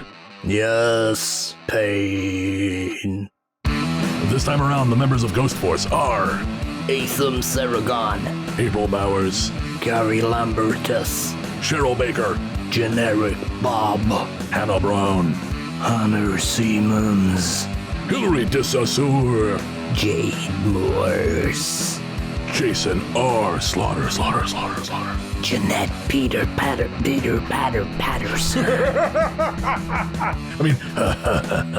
Jennifer Mullen, Jennifer Sharko, Joseph Camo, Kimberly Hansen, Lumpy Rug, Maddie Leatherman, Mara Noriega, Mark Zemler, Mary Rose WW, Peter Gunn 08.5, Rebecca Brink, Rhonda Sheen, Richard Easby, Robin Tien, and Ryan Hoskin. You are the few, you are the proud, you are spooky, you are Ghost Force. Ooh. For real, guys, thank you so much. We love Ghost Force. We love doing that segment, and we appreciate your support more than we can ever say. You guys are crazy. We love the absolute hell out of you. If you want to join Ghost Force and be thanked in that bizarre segment, head to patreon.com/ghoststoryguys. And if you want to get in touch, email's the best way to do it, ghoststoryguys@gmail.com. We're also on Facebook as Ghost Story Guys. We're on Instagram as The Ghost Story Guys. And we're on Twitter as Ghost Story Guys, but we don't use it very much, but we are there. So, hey, maybe one day. If you do have a story to tell, email's the best way to do it, or you can always call the Ghost Line. There's something strange in your neighborhood. Who you gonna call? Ghost Line. Call 1-888-588-6920. Thanks to Amber Pease for that Ghost Line jingle. That's 1-888-588-6920. That's 1-888-588-6920. Call, leave your story, comment, or question as one or series of voicemails. Again, we're still capped at 3 minutes, which is a pain in the ass, but just call right back. It's all good. You're not bothering anyone. It's a phone tree, and we love getting Ghost Line calls. It's just such a cool way to bring new energy to the show. So if you got a story to share, you're not crazy about typing, or you think that maybe, your typing, storytelling skills, whatever, feel free to call. We love hearing from you. Again, that's 1-888-588-6920. And Paul, you have an interview coming up. Yes, I was delighted to be asked to be a guest on the Canadian podcast Supernatural Circumstances with the wonderful Morgan Knudsen and her co-host Mike Brown. Fantastic. And you were saying that'll be out towards the end of the month, you think, yeah? Yep, absolutely. Dealing with one of my favourite poltergeist cases, the Enfield poltergeist. Wonderful. So keep an eye on the Ghost Story Guys website. I'll post a link in our blog when that finally comes up, and we'll mention it here on the show too. Luke was interviewed by the Spooks, Creeps, and Assorted Devilry podcast. I'm not certain when that comes out, but again, we'll put it up on the ghoststoryguys.com site, and we'll also mention it in our social media. So keep an eye out for that. Those guys are very, very cool. A lot of fun. And actually, speaking of cool folks who are sort of in our sphere, I got a shout out on Kev from We Need to Talk About Ghosts at Dark Paranormal on one of his patron shows, because he was driving when he was listening to episode 142, Ghost in the Machine, and it sounds like my joke about 8 Mile nearly put his car in the ditch. So while Kev, I was not trying to kill you, I'm happy that the joke landed. Our bumper music is composed and performed by Rainy Days for Ghosts. Rainy Days for Ghosts is a project of film journalist and composer Jerry Smith. Jerry's based out of Southern California, and if you'd like to hire him to produce music for you, shoot him an email at rainydaysforghosts@gmail.com. Our main theme, Radio, Into the Darkness We Go, is composed and performed by Peter Kursov of Podzontommusic. Find more from him by searching for Podzontommusic wherever you get your tunes. And our stories theme is The Future Belongs to Them Now by Hexxagram. Find more from them by searching for Hexxagram wherever you get your music. I guess that's going to do it. Well, we'll be back in 2 weeks. But until then, into the darkness we go.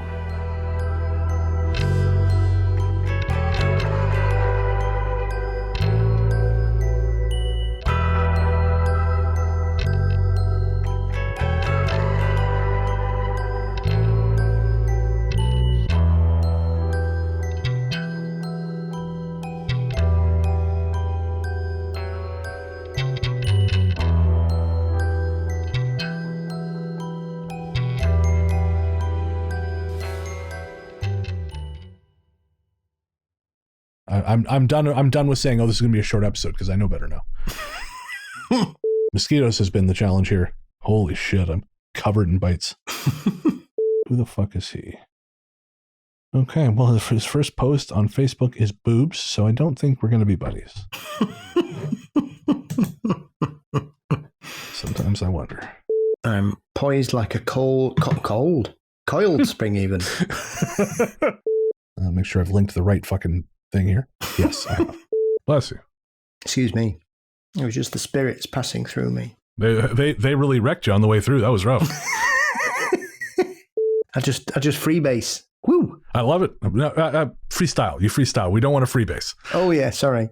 Wrong I mean, we hobby. can freebase. I just don't think it's be good for either of us. Yeah, wrong hobby. Sorry.